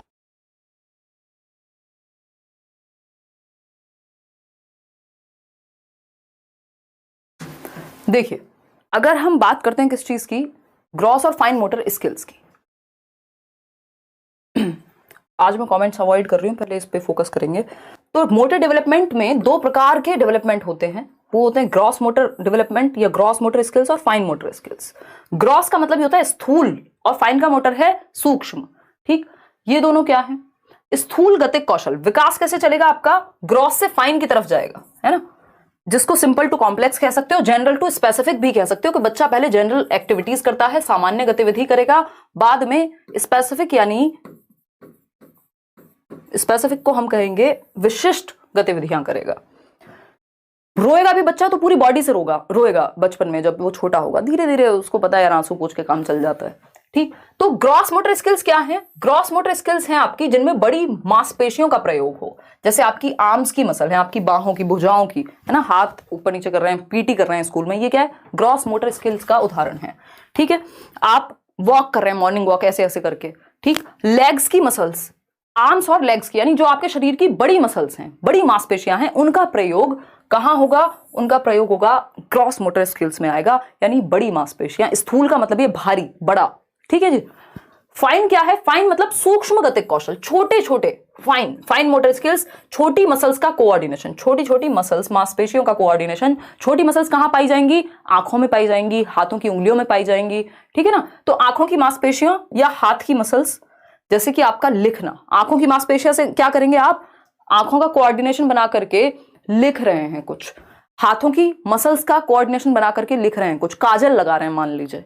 ठीक है ना, ग्रॉस टू फाइन चलता है जो डेवलपमेंट है, वो सिंपल टू कॉम्प्लेक्स या जनरल टू स्पेसिफिक भी आप इसको लिख सकते हैं, पेपर में पूछा हुआ है उस तरह से भी। यहां पे अगर आप देखेंगे ग्रॉस मोटर में आपका जो उदाहरण है वो आ जाएगा दौड़ना, भागना। फाइन मोटर में लिखना, ड्राइंग करना, पेंटिंग करना, ये सब आ जाएगा। ये आप यहाँ चित्र में देख सकते हैं। वैसे हमने कोशिश की आज के सेशन को बिल्कुल ब्लैक एंड व्हाइट रखें। ठीक है जी, बहुत ही बढ़िया, बहुत ही बढ़िया। कोई कह रहा है गेंद फेंकना किस में आएगा? डिपेंड करता है कि हम फोकस किस चीज पे कर रहे हैं। अगर सिर्फ फिंगर्स का यूज करके जो उसका स्विंग है वो फाइन में आ सकता है, जनरली ग्रॉस में आएगा। अगर आप उसको एक उत्तर की तरफ जाएंगे तो जनरल जो उसका आंसर होगा वो आएगा ग्रॉस में। लेकिन जब आप स्विंग कर रहे हैं तो वहां आप फिंगर्स की मसल्स का यूज कर रहे हैं तो उसमें वो फाइन में चला जाएगा। तो डिपेंड करता है कि डायरेक्ट क्वेश्चन क्या है। डायरेक्ट अगर सिर्फ सिंपल इतना ही पूछा गेंद फेंकना तो आप ग्रॉस में डाल सकते हैं उसको। देखिएगा, अगर हम बात करते हैं ग्रॉस मोटर स्किल्स की, सूक्ष्म गतिक कौशल की या स्थूल गतिक कौशल यानी ग्रॉस मोटर स्किल्स, आप देख रहे हैं व्यक्ति, ये भैया जी दौड़ के जा रहे हैं कहीं, है ना, एकदम पेट वेट इन्होंने अंदर कर लिया, इतनी दौड़ लगाई है। तो दौड़ने में कौन सी मसल्स का ज्यादा प्रयोग होता है? आपकी टांगों की मसल्स और आपकी बाहों की मसल्स, यानी आर्म्स और लेग्स की मसल्स, जो बड़ी मसल्स हैं, है ना। आप देखेंगे लेंथ में आपकी लेग्स, थाई मसल ही होती है ना सबसे बड़ी, तो लेग्स और आर्म्स की जो मसल्स हैं, जो बड़ी मांसपेशियां हैं, उनका प्रयोग, उनका कोऑर्डिनेशन, उनका समन्वयन ग्रॉस मोटर स्किल्स के अंदर आता है।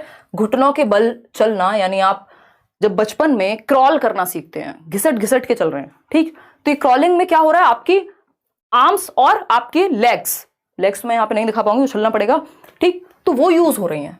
खड़े होकर चलना, अगेन आप जब वॉक कर पा रहे हैं, मैं यहाँ लिख भी देती हूँ इनको, वॉकिंग, क्रॉलिंग कह सकते हैं यहाँ पे, घिसट के चलने को। दौड़ना और कूदना यानी रनिंग और जंपिंग। भाई जब आप दौड़ लगाते हैं, जंप कर रहे हैं, तब भी तो आप अपनी बड़ी मांसपेशियों का ही प्रयोग कर रहे हैं, जंपिंग यहाँ लिखा हुआ है। अगर आप फाइन मोटर स्किल्स की बात करेंगे, सूक्ष्म गतिक कौशल की बात करेंगे, तो उंगली यानी आपकी जो फिंगर्स हैं और अंगूठे के जरिए कुछ उठाना। मान लीजिए आप क्या कर रहे हैं, उंगली और अंगूठे के जरिए कुछ उठा रहे हैं। पेपर में क्वेश्चन आया हुआ था कि एक बच्चा है जो पहले क्या करता है, अपने पूरे हाथ का प्रयोग करेगा किसी चीज को पकड़ने के लिए, बाद में वो पेन सिर्फ एक उंगली और एक अंगूठे से पकड़ के उठा लेता है। यानी simple to complex, general to specific हुआ है विकास। और अगर मैं इसको दिशा के सिद्धांत के बेसिस पे बात करूं तो ये प्रॉक्सिमो डिस्टल है, उस पर आएंगे अभी। तो ये क्या हुआ, आपका ग्रॉस टू फाइन जाता है, ये बात हमें पता है। पहले ग्रॉस मोटर स्किल्स डेवलप होती हैं। फाइन मोटर स्किल्स के लिए आपने देखा होगा बच्चों के लिए आजकल क्ले मिट्टी आती है, क्ले का प्रयोग किया जाता है। वो बच्चे शेप बना रहे हैं, उससे कोई घर बना रहा है, कोई टब बनाएगा छोटा सा, इतना सा दिखने वाला।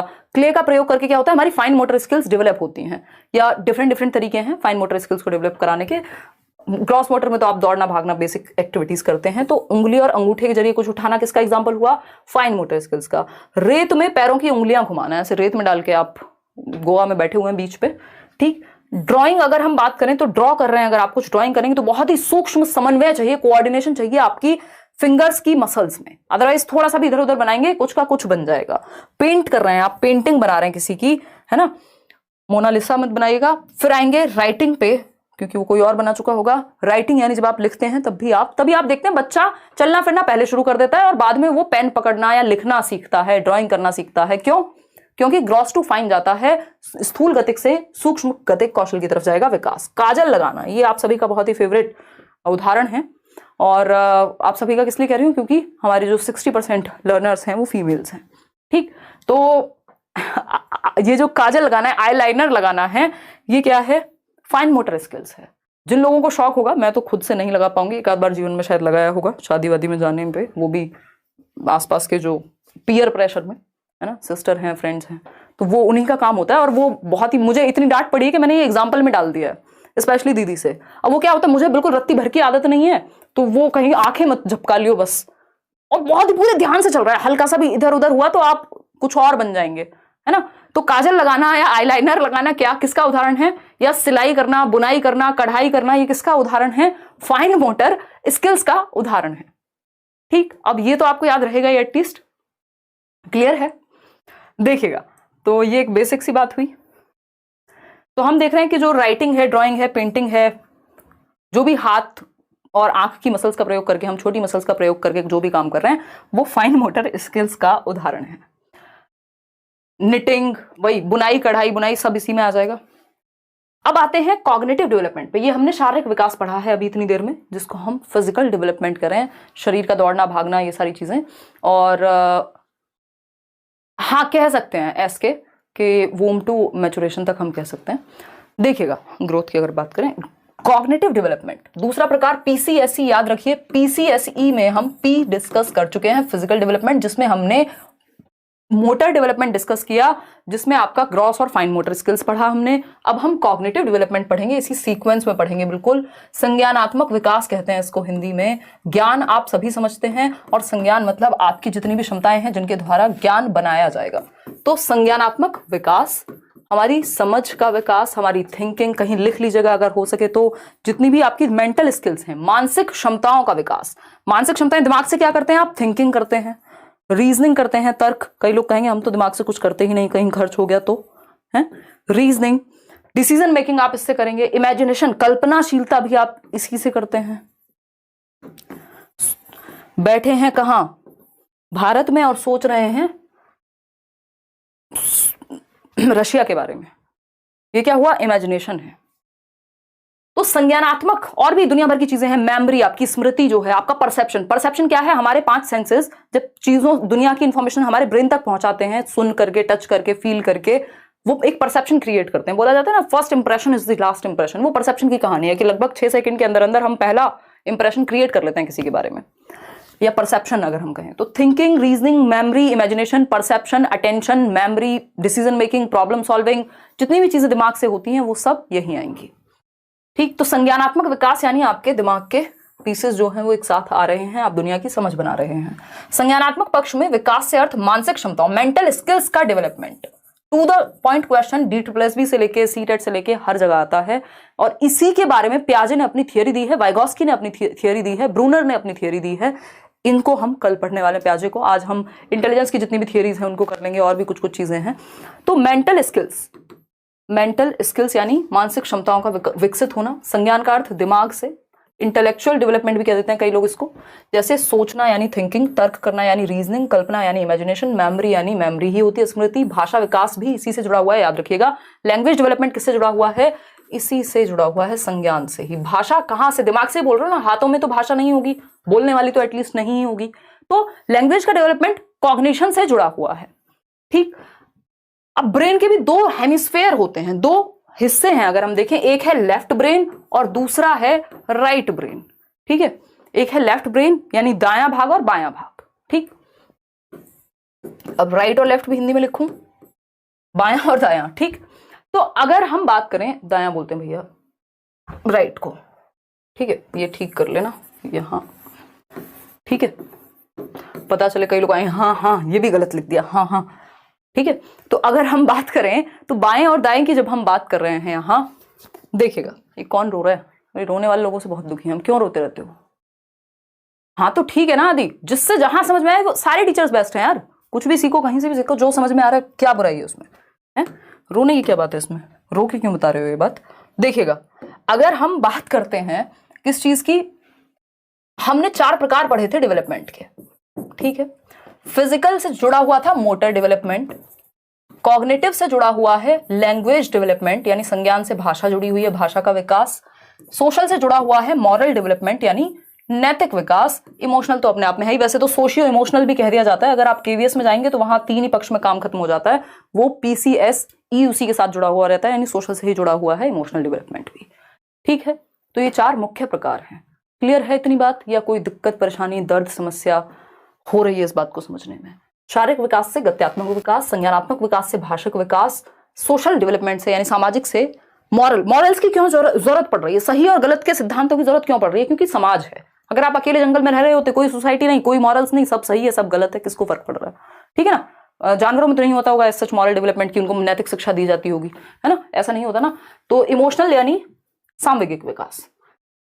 क्लियर है बात? अब राइट ब्रेन के 2 हिस्सों में हमने ब्रेन को डिवाइड कर लिया, ब्रेन के 2 हेमिस्फेयर बना लिए, उसमें एक है लेफ्ट ब्रेन और दूसरा है राइट ब्रेन, ठीक, बायां और दायां भाग। लेफ्ट ब्रेन लॉजिकल होता है, L for logic, L for left, यानी तर्कपूर्ण जो आपका मस्तिष्क का हिस्सा है वो है लेफ्ट ब्रेन। अगर चॉम्स्की के अकॉर्डिंग LAD होगा, लैंग्वेज एक्विजिशन डिवाइस होगा, जिसको हम भाषा अर्जन यंत्र कहते हैं। जब हम लैंग्वेज चैप्टर पढ़ेंगे उसमें अच्छे से करेंगे ये चीज।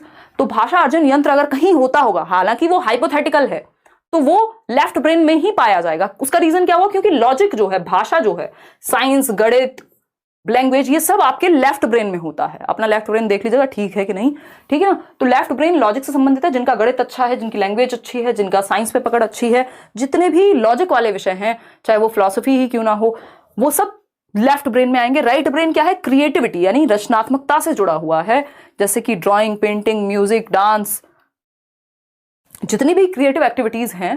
और जब बचपन में हमारी कोशिश तो ये रहनी चाहिए कि हम दोनों ही तरह के ब्रेन पे फोकस करें, बट राइट ब्रेन पे स्पेशली हम फोकस कर पाएं, यदि क्रिएटिविटी को भी और एनहेंस कर पाएं। कई स्कूल्स भी हैं जो एजुकेशन देते हैं, राइट ब्रेन क्लासेस दी जाती हैं वहां बचपन में ही, ताकि बच्चे की क्रिएटिविटी बेहतर हो। बाकी लॉजिक के लिए तो हम पढ़ते ही हैं। चलिए आगे बढ़ते हैं, सोशल डेवलपमेंट पे चलते हैं, सामाजिक विकास। अब मुझे एसी ऑन ही करना पड़ेगा, मैंने शर्ट इसलिए पहनी थी ताकि एसी ना चलाना पड़े, क्योंकि सर्दी का मौसम है और तबीयत खराब होने के चांसेस बढ़ जाते हैं। फिर देखिएगा, फटाफट से बताइएगा, सोशल डेवलपमेंट। आप सभी जैसे 32,000 लोग मान लीजिए यहाँ जुड़े हुए हैं, तो समाज बन गया ये अपने आप में एक छोटा सा। तो यहाँ के भी कुछ रूल होंगे, कुछ नियम कायदे कानून होंगे कि भैया चैट में ऐसे बिहेव करना एक ठीक बात होती है, अगर आप गलत बिहेव करेंगे आपको 4 लोग खुद ही बोल देंगे, है ना। हाँ, बहुत बढ़िया अक्षय। तो अगर हम बात करें यहाँ पर किस चीज की, कि जो समाज जहां पे भी 4 लोग हैं वहां एक समाज है, और वहां एक क्लियर डिमार्केशन है, यानी प्रदर्शन है कि क्या चीजें करना वांछित होता है, डिजायरेबल होता है, कौन सी चीजें अवांछित होती हैं या हम कहें अनडिजायरेबल हैं, रेस्ट्रिक्टेड हैं। तो समाज के अपने कुछ नियम कायदे कानून तौर तरीके हैं, और कैसे आप समाज में रहना सीखते हैं, यही सामाजिक विकास है। बहुत महत्वपूर्ण है। हर जगह पे क्वेश्चन मिलेगा आपको सामाजिक विकास से। कोई पेपर देने चले जाइए आप पूरे देश में, जिसमें भी टीचिंग एग्जाम की बात हो, ऐसा नहीं है आप दे रहे हैं कहीं गणित का पेपर, आप SSC CGL में चले गए और वहां मैथ्स लिख रहे हैं, कह रहे जी सोशलाइजेशन का तो क्वेश्चन नहीं आया, है ना। वो वाली बात नहीं करनी है, लॉजिकल।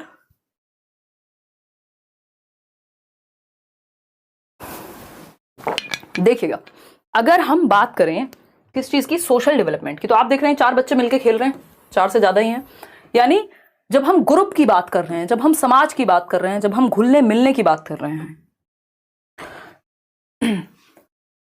मेरी मदर जो हैं वो मास्टर्स हैं सोशियोलॉजी में, उन्होंने मुझे इतनी बार ज्ञान दिया है। जब भी ऐसा होता है ना, बच्चे थोड़े से एडोलेसेंस में स्पेशली दुनिया से अलग सोचते हैं कि नहीं बेटा, है ना, मनुष्य क्या है, एक सामाजिक प्राणी है। अरस्तु ने ऐसा कहा है। तो एरिस्टोटल सेड कि man is a social being, है ना। तो ये क्या हुआ, ये सोसाइटी है कि भाई मनुष्य क्या वैक्यूम में नहीं रह सकता। अकेले रहने में बहुत सारे लोग घबराते हैं, कुछ ही लोग होंगे जिनको थोड़ा सा सॉलिटरी या सॉलिट्यूड पसंद होगा, ठीक। तो हम समाज में जब रहते हैं, सोशल डेवलपमेंट के कुछ फायदे भी हैं। एक तो थोड़ा डिसिप्लिन आ जाता है। आप अकेले घर में पढ़े, आप निक्कर और टी-शर्ट में टाइकून क्या है वो वर्ड जो है, वो कौन सा गाना है, तो तूफान बन के रहते हैं अपने घर में, अकेले पड़े हुए हैं, घर में पूरा सामान जो है वो फैला हुआ है, खाना जहां खाया वहीं छोड़ दिया, जो भी किया पूरा फैल के रह रहे हैं आप, लेकिन वहीं अगर दो लोग घर में आ रहे हो तो आप क्या करेंगे, तुरंत से तमीज में आ जाएंगे, है ना, कपड़े ठीक से पहन लेंगे, थोड़ा मुंह धो लेंगे, वो सामान साइड कर देंगे, ठीक है ना। तो इससे क्या होता है, डिसिप्लिन भी आता है सोशल डेवलपमेंट से, हमारी हैप्पीनेस भी इंक्रीज होती है। आप अकेले बैठे हैं, 4 दोस्तों में बकवास करके आइए, अच्छा लगने लग जाएगा आपको, है ना, गपबाजी कर लीजिए, कुछ नहीं है तो जिसको आजकल बिचिंग कहते हैं ना, ऐसे ही फालतू फालतू बुराइयां करके 4 जो कि बहन 4 बातें चल रही हैं एक ग्रुप में। अब मैं इसमें ये तो नहीं कहूंगी सिर्फ फीमेल्स में चलती हैं, बट आपने देखा होगा ऐसे गली मोहल्ले में आंटियां बैठी हुई हैं और वो जनरली मेल्स भी करते ही होंगे, है ना, और फिर सारी दुनिया की बातें करके फिर कहो अंत में कि हमें क्या लेना, किसी का क्या चल रहा है, हमें क्या मतलब है। ऐसे शादी में खाना खाते हुए सारी दुनिया की बात कर लो, पूरा देश डिस्कस कर लो और बाद में कहो कि हमें क्या लेना देना, हम क्यों किसी के बारे में बात करें, है ना। ये सोशल डेवलपमेंट है, लोगों की हैप्पीनेस इंडेक्स बेहतर होता है, हालांकि इसको अच्छा नहीं कहेंगे, बट ये क्या हुआ, हैप्पीनेस आपकी बेहतर होती है सोशल डेवलपमेंट यदि हो, या सोसाइटी में जब व्यक्ति रहता है। तो man is a social being, मनुष्य एक सामाजिक प्राणी है, उसको समाज में अच्छा लगता है, ग्रुप में अच्छा लगता है, सेंस ऑफ बिलोंगिंगनेस आती है, और क्या है, डिसिप्लिन आता है। आप जैसे आप 4 लोगों में बात करते हैं वैसे आप अकेले में या 2 दोस्तों में बात नहीं करते। तो समाज की वजह से डिसिप्लिन भी कई बार हमारे अंदर आता है और हैप्पीनेस भी हमारी इंक्रीज होती है। बहुत सारे इसके अलग अलग रीजंस हैं। तो समाज के अंतर्गत निहित नियमों का अनुपालन, और आंख बंद करके अनुपालन नहीं है कि जो समाज में चल रहा है हर बात को मान लेना सोशल डेवलपमेंट नहीं है, फिर तो चेंज नहीं आ पाएगा। तो आप क्या अडेप्ट कर रहे हैं, इंस्टॉल कर रहे हैं कुछ वैल्यूज, समाज में रहने के जो तौर तरीके हैं वो एक्वायर कर रहे हैं, उसी को सोशल डेवलपमेंट एक प्रक्रिया है जिसके थ्रू आप social rules, norms, regulations, values को एक्वायर करते हैं कि किस समाज में कौन सी चीजें अपेक्षित है, ठीक है ना। चलिएगा, तो the process of learning, adapting and installing या internalising the values, norms and socially approved ways of behaviour is known as socialisation. Socialisation is a life long process starting from infancy to death. ये बात थोड़ा सा ध्यान में रखिएगा, अभी हम स्टेजेस ऑफ डेवलपमेंट पढ़ने वाले हैं, इसके बाद फिर समझेंगे, ठीक है। अगर हम बात करें इन्फेंसी की, तो शैशवा अवस्था जब हम कह रहे हैं, इन्फेंसी टू डेथ की बात कर रहे हैं, हम मृत्यु की बात कर रहे हैं, ठीक। ये गर्भ से शुरू नहीं हो रहा, ये वूम टू टूम्ब नहीं है, जन्म से शुरू होता है। बच्चा पैदा हुआ, दादी, नानी, चाची जो भी आसपास हैं, जो भी लोग मिलने आ रहे हैं उससे बातें कर रहे हैं, अरे अरे कितना प्यारा है, अब उसको समझ में नहीं आ रहा, लेकिन सोशलाइजेशन वहीं से शुरू हो गया। तो इन्फेंसी से, जन्म से ही शुरू हो जाता है कहीं ना कहीं, और डेथ तक चलता है। आप नए नए समाज में, समाज बदलता रहता है समय के साथ, और आप नए नए नियम, कायदे, कानून, तौर तरीके सीखते जाते हैं। सही है कि नहीं है, ये बता दीजिए बस, है ना। बिल्कुल। तो इन्फेंसी से डेथ तक चलेगा, और अलग अलग स्टेज में अलग अलग चीजें आप सीखते रहते हैं। एक क्वेश्चन आता है कि व्यक्ति जो है वो एक एक्टिव मेंबर कब बनेगा ग्रुप का, तो वो एडोलेसेंस है, यानी 12 से 18 वर्ष। और अगर हम कहें वो ग्रुप में जाना या शुरू कब करता है एक्टिवली पार्टिसिपेट करना, तो वो होती है अर्ली चाइल्डहुड। तो दोनों चीजों में अंतर है, हालांकि हम आएंगे आगे समझेंगे। अब आता है इमोशनल डेवलपमेंट, आखिरी प्रकार है, फिर हम कुछ और पढ़ेंगे। इमोशनल यानी संवेग, सामवेगिक विकास। एक व्यक्ति है रेथस, वो कहते हैं इमोशंस कलर आर लाइव्स, यानी जो इमोशंस हैं, जो संवेग हैं, वो हमारे जीवन में रंग भरते हैं। मान लीजिए आप में कोई इमोशंस है ही नहीं, यानी इमोशन ही नहीं है, कोई सिंगल इमोशन नहीं है, आप एक रोबोट हो जाएंगे, है ना। चिट्टी में भी इमोशंस आ गए थे, तब जाके मजा आया था मूवी देखने में। अगर उसमें इमोशंस ही ना होते तो फिर तो मूवी ऐसी ही चलती रहती, बिल्कुल कलरलेस, है ना, क्या ही फर्क पड़ रहा था फिर। लेकिन संवेग जो है वो रंग भरते हैं जीवन में। अब आप देख रहे हैं बच्चा पहले दिन रो रहा है, बाद में नहीं रोएगा, ठीक है। तो ये क्या है, इमोशनल डेवलपमेंट है, हमारे अंदर इमोशंस हैं और उनका डेवलपमेंट, उनको बेहतर करना। रेथस के अनुसार ये बात हम कर चुके हैं। Emotional development is about knowing and managing your own emotions, यानी आप अपने इमोशंस के प्रति अवेयर हैं कि नहीं, आप जागरूक हैं कि नहीं, आपको महसूस कैसा हो रहा है आपको यही नहीं पता, है ना, और मैनेज करना उनको जानते हैं कि नहीं। हर जगह तो आप नहीं रो सकते ना, तो ये क्या हुआ, या रो भी सकते हो तो चलो, रोना कोई बुरी बात नहीं है, बट आप इमोशंस मैनेज करना सीख लेते हैं सिचुएशन में। यही इमोशनल डेवलपमेंट है, यही इमोशनल डेवलपमेंट है। Emotions and cognition are interrelated, ये अपने आप में एक टॉपिक है, इसको भी पढ़ेंगे। 1 नंबर में आता ही है, हमेशा आता है। संज्ञान और संवेग क्या है, इंटर रिलेटेड हैं। अगर एक लाइन में पढ़ना है तो उसको ऐसे याद रख लीजिएगा, अंतः संबंधित हैं, बाय डायरेक्शनल रिलेशनशिप होता है इनका, अंतः संबंधित हैं। अगर मैं बात करूं किसकी, संज्ञान और संवेग की, ठीक है, कॉग्निशन और इमोशन की यदि मैं बात करूं, तो ये इनका जो रिलेशनशिप है वो बाय डायरेक्शनल है। ये वर्ड ध्यान रखिएगा, पेडागोजी वर्ड्स का खेल है, बहुत घुमाता है ना। बाय डायरेक्शनल यानी द्विदिशीय, यानी एक दूसरे को प्रभावित करते हैं। यूनी डायरेक्शनल नहीं है, याद रखिएगा। यूनी का मतलब होता है सिंपल, सॉरी सिंगल, सिंगल नहीं है, कि प्रभावित ही नहीं करते, अलग अलग डायरेक्शन में जाते हैं। बाय मतलब एक दूसरे को प्रभावित करते हैं। जो आपका दिमाग है, आपका संज्ञानात्मक विकास है, आपका सोचना समझना सीखना जानना, और आपके इमोशंस जो हैं, जो आप फील कर रहे हैं, वो एक दूसरे को प्रभावित करते हैं। आपकी थिंकिंग भी प्रभावित होती है। यदि आप बहुत ज्यादा इमोशनल होते हैं, कहा जाता है, तो आप बह जाते हैं। तो उस बहने के टाइम पे खुद को कंट्रोल करना। तो कॉग्निशन इमोशन एक दूसरे को प्रभावित करते हैं, ये बात हमें पता होनी चाहिए। अच्छा, वॉटसन कहते हैं, पेपर में क्वेश्चन पहले पूछा जा चुका है, घुमा फिरा के कहीं से पूछ ले तो आपको पता होना चाहिए। वॉटसन एक व्यक्ति हैं, वैसे तो व्यवहारवाद में आते हैं, बट सीटेट में व्यवहारवाद पढ़ने नहीं बैठना आपको, है ना। तो वॉटसन कहते हैं कि 3 इमोशंस जन्म से हैं हमारे अंदर, फॉल FAL, ठीक, फियर, एंगर और लव। यानी भय जन्म से है, आप बच्चे को बहुत तेज उछालिए, पहले डरना महसूस करेगा। एंगर यानी क्रोध, वो भी जन्म से है, एंगर।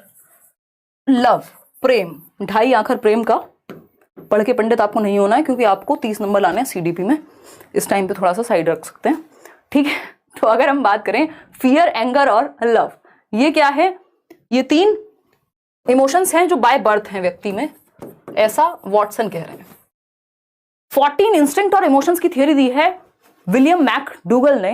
वो कहते हैं 14 इंस्टिंक्ट होते हैं जिनसे 14 इमोशंस जनरेट होते हैं।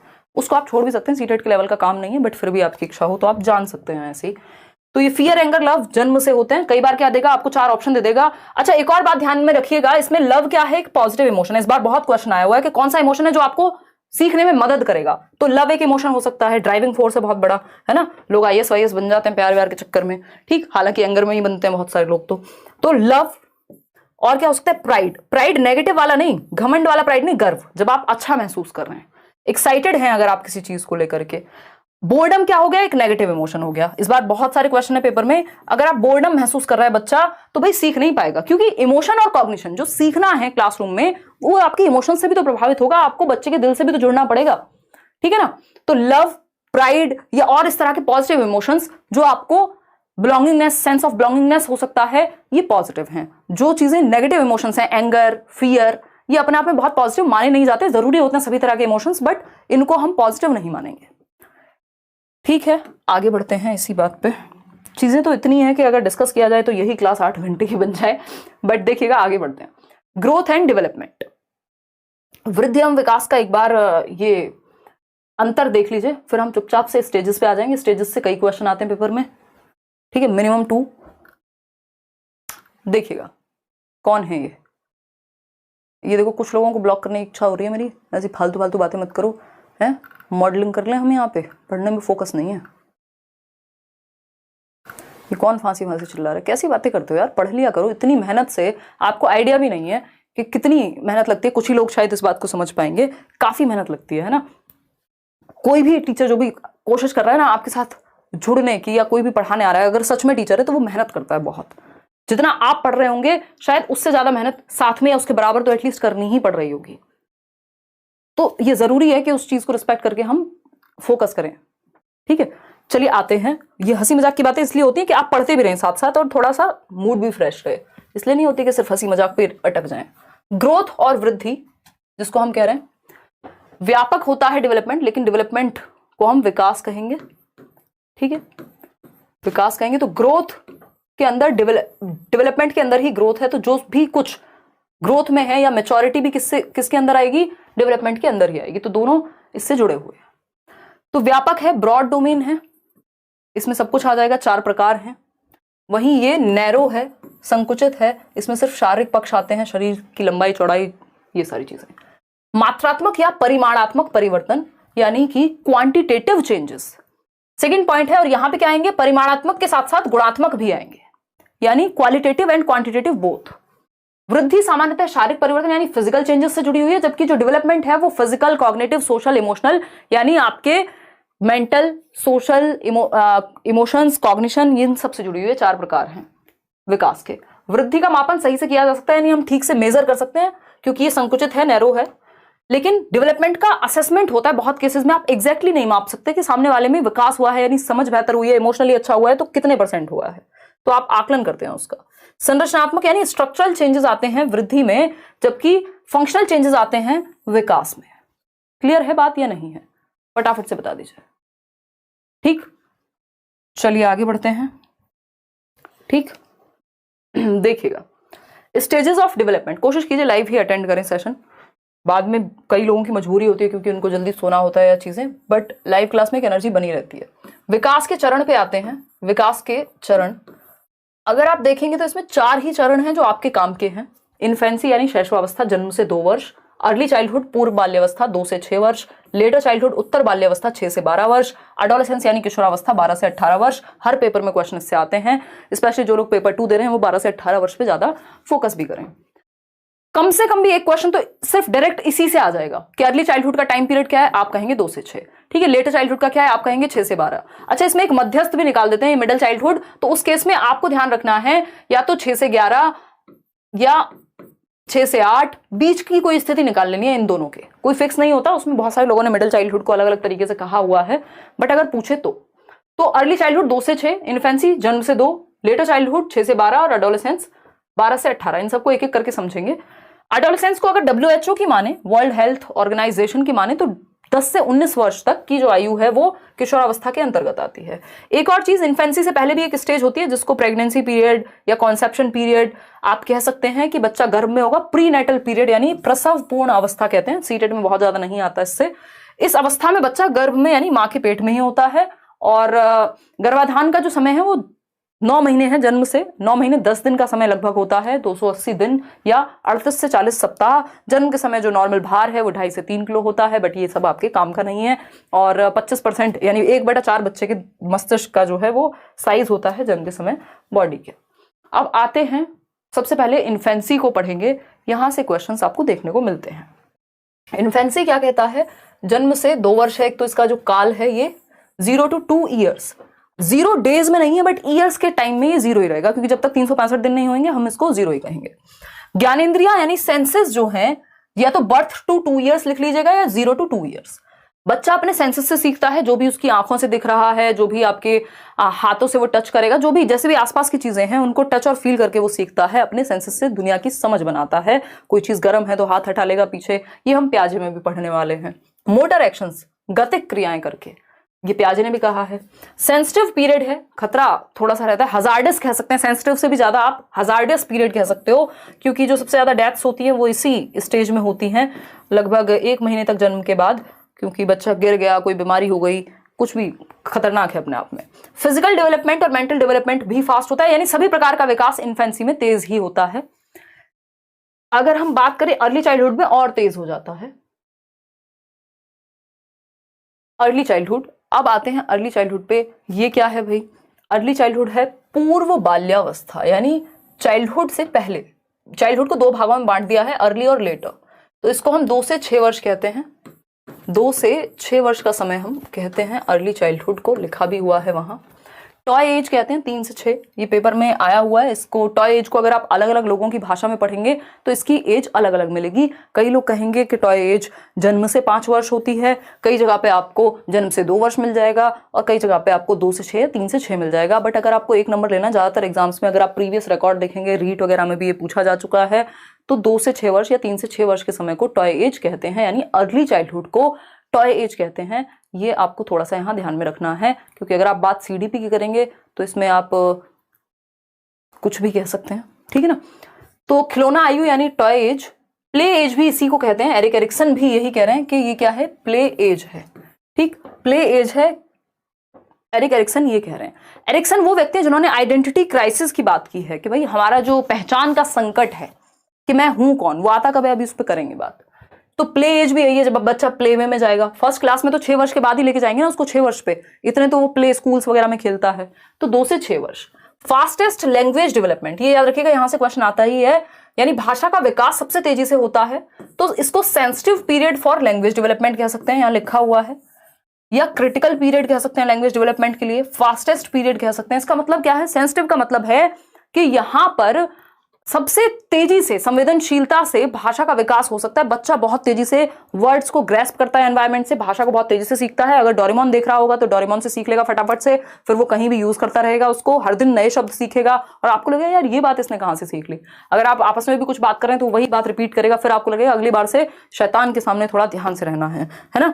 तो ये क्या हुआ, ये सेंसिटिव पीरियड है। बच्चा बहुत सारे वर्ड्स पिक करता है अपने लैंग्वेज एक्विजिशन डिवाइस की वजह से। लैंग्वेज एक्विजिशन डिवाइस क्या है उस पर हम चर्चा बाद में करेंगे जब हम चॉम्स्की पढ़ेंगे। इमिटेटिव एज है, नकल करता है, बहुत हद तक सीखता है, चीजों को रिपीट करता है ना। फिजिकल डेवलपमेंट भी फास्टेस्ट होता है आफ्टर बर्थ, यानी इन्फेंसी से भी ज्यादा तेज यहाँ पे बात हो रही है। सोशलाइजेशन भी बहुत तेजी से होगा, सामाजिकरण भी, लगभग हर तरह का विकास यहाँ तेजी से होता है।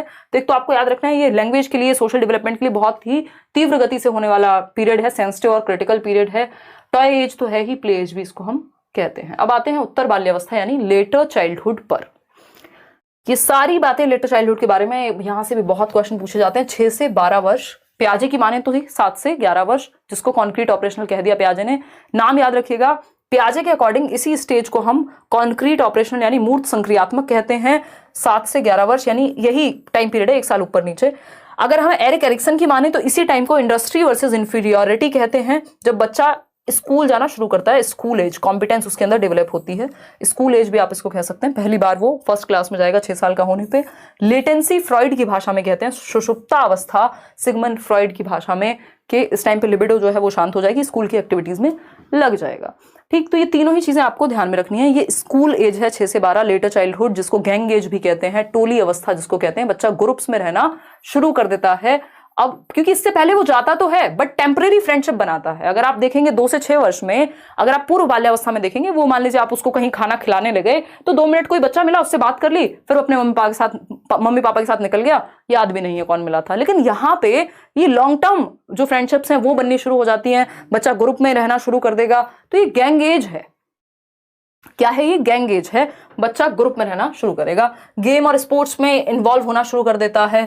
इसके अलावा एलिमेंट्री स्कूल एज तो है ही, पहली कक्षा में जाएगा इसी उम्र में। लॉन्ग टर्म फ्रेंडशिप बननी शुरू हो जाती है। आप देखते हैं बचपन से कोई बच्चा है जो बचपन से साथ है, अगर ठीक कोई पूछ रहा है age is just a number. अभी ये कहने के लिए भी मुझे बहुत बड़ा होना पड़ेगा, अभी मैं छोटी हूँ। फिजिकल डेवलपमेंट थोड़ा सा स्लो हो जाता है, मोटर डेवलपमेंट तेज हो जाता है, यानी बच्चे में कूदने की, उछलने की, चीजों को बेहतर तरीके से करने की, स्पोर्ट्स की, इन सब की क्षमता बेहतर हो जाती है। शरीर में आपको दिखेगा हाइट बहुत तेजी से नहीं बढ़ रही, शारीरिक विकास बहुत तेजी से नहीं हो रहा, लेकिन मोटर डेवलपमेंट बहुत तेजी से हो रहा है। इसके जस्ट बाद 12 साल के बाद आप देखते हैं बच्चा अचानक से खंबा बन गया, मतलब बहुत लंबा हो गया, या एकदम से उसकी हाइट वाइट बढ़ने लगी। लेकिन इस टाइम के दौरान फिजिकल डेवलपमेंट से ज्यादा उसके अंदर मोटर डेवलपमेंट, गति का विकास जो है वो ज्यादा बेहतर आता है। सूडो मेच्योरिटी का काल है, मिथ्या परिपक्वता, यानी उसको लगता है, फेक मेच्योरिटी, उसको लगता है कि वो मेच्योर हो गया बट हुआ नहीं, होता वो बच्चा ही है। ठीक है जी, क्लियर है? देखो शेम जो है वो नेगेटिव है, ऑफ कोर्स। अगर शेम की आप इमोशन की बात कर रहे हैं तो ये बिल्कुल नेगेटिव है, बच्चे को आप शेम का अनुभव ना कराएं हो सके तो। ठीक है जी, नेगेटिव है ऑफ कोर्स। तो अगर हम बात करते हैं, ये सारी बातें हम कर ही चुके हैं, अब और क्या ही बात करेंगे। तो ये सब बातें हैं, ये नोट्स फ्री हैं, किसी को पैसे मत दे देना इन नोट्स के लिए, मैंने टेलीग्राम पर डाले हुए हैं। और अब आते हैं एडोलेसेंस पे। एडोलेसेंस क्या कहता है समझते हैं। एडोलेसेंस क्या कहता है ये समझने का प्रयास करते हैं। 10:30 बज गए, कई लोग तो नींद में बौरा गए होंगे अब तक।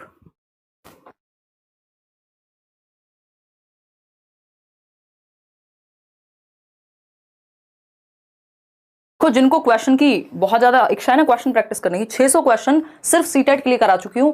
एक बार आप प्लेलिस्ट खोल के देख लीजिए, 20 क्लासेस हैं आपकी सीडीपी की।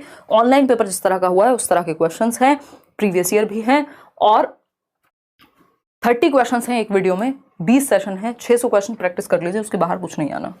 देखिएगा, किशोरावस्था यानी एडोलेसेंस, ये है 12 से 18, बहुत इंपॉर्टेंट है, क्वेश्चन आता ही है हमेशा। 12 से 18 वर्ष, WHO की मानेंगे तो 10 से 19 वर्ष हो जाएगा। As per WHO 10 to 19 years of age. ठीक है, ये भी कहीं मैंने देखा था, किसी एग्जाम में पूछा हुआ है, तो इसलिए ये तो खैर मैं बहुत पहले से कराती हूँ, बट ये पूछ भी लिया है, ये मजे की बात है। ट्रांजिशनल पीरियड यानी परिवर्तन का काल, संक्रमण काल भी इसको कहते हैं, गोल्डन पीरियड, स्प्रिंग सीजन भी कह देते हैं, वसंत ऋतु। ट्रांजिशनल क्यों है ये? क्योंकि यहाँ ट्रांजिशन होगा। इससे पहले क्या था? चाइल्डहुड था, लेटर चाइल्डहुड की अगर हम बात करें, और इसके बाद क्या होगा? अडल्टहुड होगा, वयस्क बन जाएगा, अब उसको वोट का अधिकार हो जाएगा 21 साल का होते ही। तो अब वो बच्चे और बड़े के बीच में कहीं है, ट्रांजिशन में है, परिवर्तन में है, अभी ना वो बच्चा है ना वो बड़ा है, तो इसलिए वो कंफ्यूज भी है, उसको पता नहीं मेरी आइडेंटिटी क्या है। जरा सा कुछ बोलो घर में, कहते हैं अरे तुम तो बड़े हो गए, उतना भी नहीं पता, और फिर जरा सा कुछ और बोल दो तो कहेंगे अरे तुम तो बच्चे ही हो। ठीक है, तो स्ट्रेस एंड स्टॉर्म का काल भी इसको कहा है। तनाव और, क्योंकि एनर्जी बहुत होती है तो हम कह सकते हैं गोल्डन पीरियड है। स्ट्रेस एंड स्टॉर्म यानी तनाव और तूफान की अवस्था स्टैनली हॉल के अनुसार। तनाव एवं तूफान का मतलब क्या है? बहुत तेजी से rapid hormonal changes, physical changes, cognitive changes, हर तरह के चेंजेस का विस्फोट होता है। अगर हम देखें परिवर्तनों का विस्फोट है, बहुत तेजी से हार्मोनल, फिजिकल, साइकोलॉजिकल हर तरह के चेंज बच्चे में आ रहे हैं। इसलिए आपको चिड़चिड़ा मिलेगा, गुस्सा ज्यादा आएगा और भी बहुत सारी चीजें। ये वो टाइम है जब आप बच्चे से उसका दोस्त बनना शुरू कर दें, अदरवाइज वो अपनी दुनिया अलग बना लेगा और आपकी दुनिया अलग रह जाएगी, फिर वो आपकी सुनेगा भी नहीं। लीडरशिप स्किल्स की अगर हम बात करें तो लीडरशिप स्किल्स क्या है? आप देखते हैं कि बच्चे में उसको स्कूल का हेड बॉय, हेड गर्ल या कुछ एक ग्रुप में शामिल होना है ना। अगर लीडरशिप स्किल्स को डेवलप करना है तो ये उसके लिए भी बेस्ट टाइम है कि वो नेतृत्व का कौशल उसके अंदर विकसित हो जाए। इमोशनल स्टेबिलिटी की, लैक ऑफ इमोशनल स्टेबिलिटी, याद रखिएगा ये बहुत पूछता है।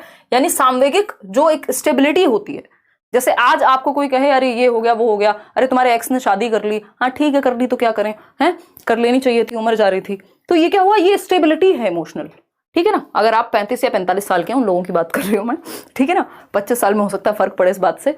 लेकिन यहां पे क्या है, अगर आप 12 से 18 वर्ष के होते, 12 से 18 वर्ष के अगर आप हैं, तो मक्खी भी अगर इधर से उधर जाए तो आपके इमोशंस को वो डिस्टर्ब कर जाती है, ठीक है ना। तो आपके इमोशंस को वो कर जाती है डिस्टर्ब। तो ये वो वाला टाइम है जब इमोशनली स्टेबल नहीं है बच्चा। 2 मिनट में गुस्सा आ जाएगा, 2 मिनट में खुश हो जाएगा, 2 मिनट में कुछ और हो जाएगा। तो वो क्या है? इमोशनली इनस्टेबल है, अस्थायी है उसके संवेग जो हैं, ठीक है ना। अगर हम बात करें, देखो नींद खुल गई फिर से कई लोगों की, अगर हम बात करें तो ये क्या है? इमोशनल स्टेबिलिटी नहीं होती। ध्यान रखिएगा, लैक करता है। पेपर में दे देगा इमोशनल स्टेबिलिटी होती है, जबकि लैक करता है। इमोशनल स्टेबिलिटी अभी कहां से आ गई सरकार, है ना। अभी तो वो ब्रेकअप पैचअप दुनिया के किसी और दूसरे का भी होगा ब्रेकअप, उस पर भी रोलेगा, ठीक है ना।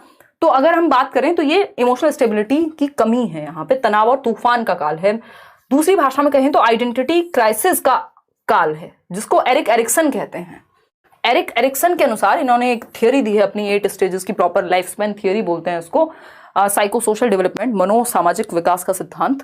तो जनरली पेपर में नहीं आता है बट इनडायरेक्टली पूछ लेता है, कोई कह रहा है हम लोग तो हमेशा जागे रहते हैं। तो पहचान का संकट, आइडेंटिटी क्राइसिस, यानी बच्चा ये ढूंढ रहा है कि मैं हूं कौन, हु एम आई, आखिर मैं हूं क्या और दुनिया में मैं करने क्या वाला हूं, मैं क्या करियर चूज करूंगा, कौन सा पार्टनर चूज करूंगा, मुझे कैसे जीवन बिताना है, मैं हूं कौन। ये सारी कहानी आइडेंटिटी का क्राइसिस है कि जो मेरे पिताजी ने मुझे सरनेम दिया है, मैं वो हूं या मैं कुछ और हूं। और यही कहानी एरिक्सन के साथ चल रही थी, जिन्होंने इस नाम को दिया। इनका नाम है एरिक एरिक्सन। ध्यान से देखिएगा, नाम क्या है? Erik Erikson. मतलब ये खुद आइडेंटिटी क्राइसिस में थे एक तरह से, और इनको बाद में समझ आया कि यानी एरिक किसका बेटा हुआ? एरिक का ही सन है। तो नाम जो है इन्होंने खुद को ही दिया, ये सरनेम एरिक एरिक्सन, यानी एरिक का ही बेटा है एरिक, है ना। इंटरेस्टिंग है ना।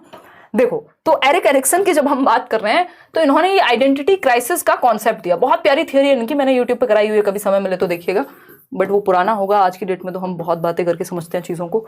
आइडेंटिटी क्राइसिस, या बैच में आ रहे हैं तो वहां समझ लेंगे, ठीक है ना।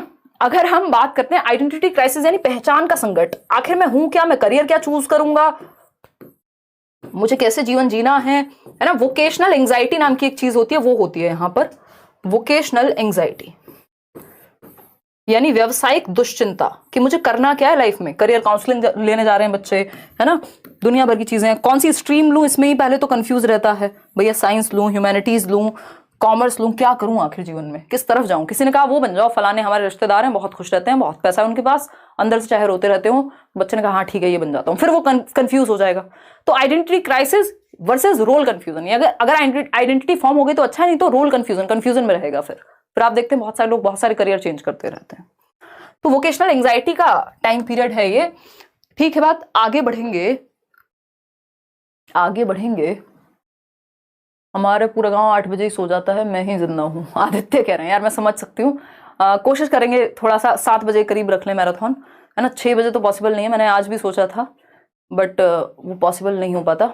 तो हो सकता है कि कल 7 बजे मैराथन में लगा दूं और 9 बजे तक फ्री हो जाऊं, क्योंकि मेरा भी एक जीवन है जो बचा नहीं है, जिसमें मैं घूम सकूं, कहीं कुछ खा सकूं, कोई वीकेंड नाम की चीज हो जिसमें, है ना।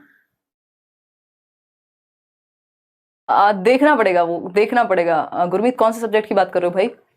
देखिए तो समझते हैं फटाफट से। ब्रिज पीरियड यानी इसको पुल समय अवधि कह सकते हैं आप, ब्रिज कह सकते हैं, इसको अभी समझेंगे, मैं आपको एक पिक्चर के थ्रू समझा दूंगी। एडोलेसेंट ईगो सेंट्रिज्म होता है, उसको लगता है सब मुझे देख रहे हैं, मेरा हेयर स्टाइल कैसे बना हुआ। आजकल मेरा भाई है वो नया नया एडोलेसेंस में आया किशोरावस्था में, तो मम्मी कह रही थी पूरे दिन शीशे के सामने खड़ा रहता है। तो मैंने कहा अब इस एज में नहीं खड़ा होगा तो कब खड़ा होगा। और मेरे को कह रहा है कि मम्मी देखो मेरे को ऐसे ऐसे बोलती हैं, ये कहती हैं। तो मैंने कहा भाई कम बाल बना लिया करो। और मम्मी में परिवर्तन थोड़ा मुश्किल नहीं हो गया इस उम्र में? तो हालांकि इतना भी कुछ नहीं है, बट वो हंसी मजाक की बातें हैं। तो ये क्या है, उसको लग रहा है सब मुझे देख रहे हैं। वो बाल एक बार में भी बन चुके थे, बट उसको लग रहा है सबका ध्यान मेरे ऊपर है। कपड़े पहन के जाने तो कौन से पहन के जाने हैं, आज मुझे शादी में जाना है अपनी वॉच दे दो। जैसे पूरी दुनिया उसी के ऊपर ध्यान लगा करके रखी हुई है। कोई दो लोग शादी में बात कर रहे हो तो बच्चे को लगेगा, बच्चा नहीं है एडोलसेंस में है, किशोरावस्था वाले व्यक्ति को लगेगा कि मेरे ही बारे में बात हो रही है, मेरी ही चीजों को देख करके जल रहे हैं, मेरी ही चीजों को देख करके खुश हो रहे हैं, वॉट एवर इट इज। ठीक है ना? तो ये हुआ एडोलसेंट ईगो सेंट्रिज्म, यानी किशोरावस्था अहम केंद्रित था। स्प्रिंग सीजन, बसंत ऋतु तो है ही भाई, इतने सारी एनर्जी होती है इस टाइम में आपके पास जिसकी हद नहीं है। ठीक, तो ये वाला समय या तो व्यक्ति को बनाएगा या बिगाड़ देगा। चलिए आगे बढ़ते हैं। ट्रांजिशनल पीरियड क्यों है, ये ब्रिज पीरियड क्यों है, इसको समझते हैं, क्योंकि इससे क्वेश्चन पूछे जाते हैं लगातार। अगर हम देखें तो एडोलेसेंस यानी किशोरावस्था, 12 से 18 वर्ष का काल, 10 से 19 WHO के अनुसार किशोरावस्था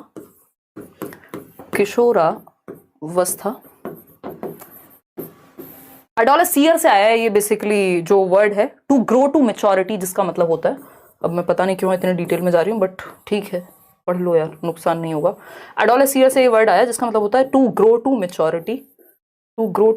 मैच्योरिटी, यानी परिपक्वता की ओर आप बढ़ रहे हैं, अभी हुए नहीं है परिपक्व। ठीक है, तो ये एक बात है। इधर है अडल्टहुड, यानी 21 साल के बाद या 18 साल के बाद अगर आप देखेंगे तो आप अडल्ट कहला रहे हैं, वयस्क बन जाएंगे आप।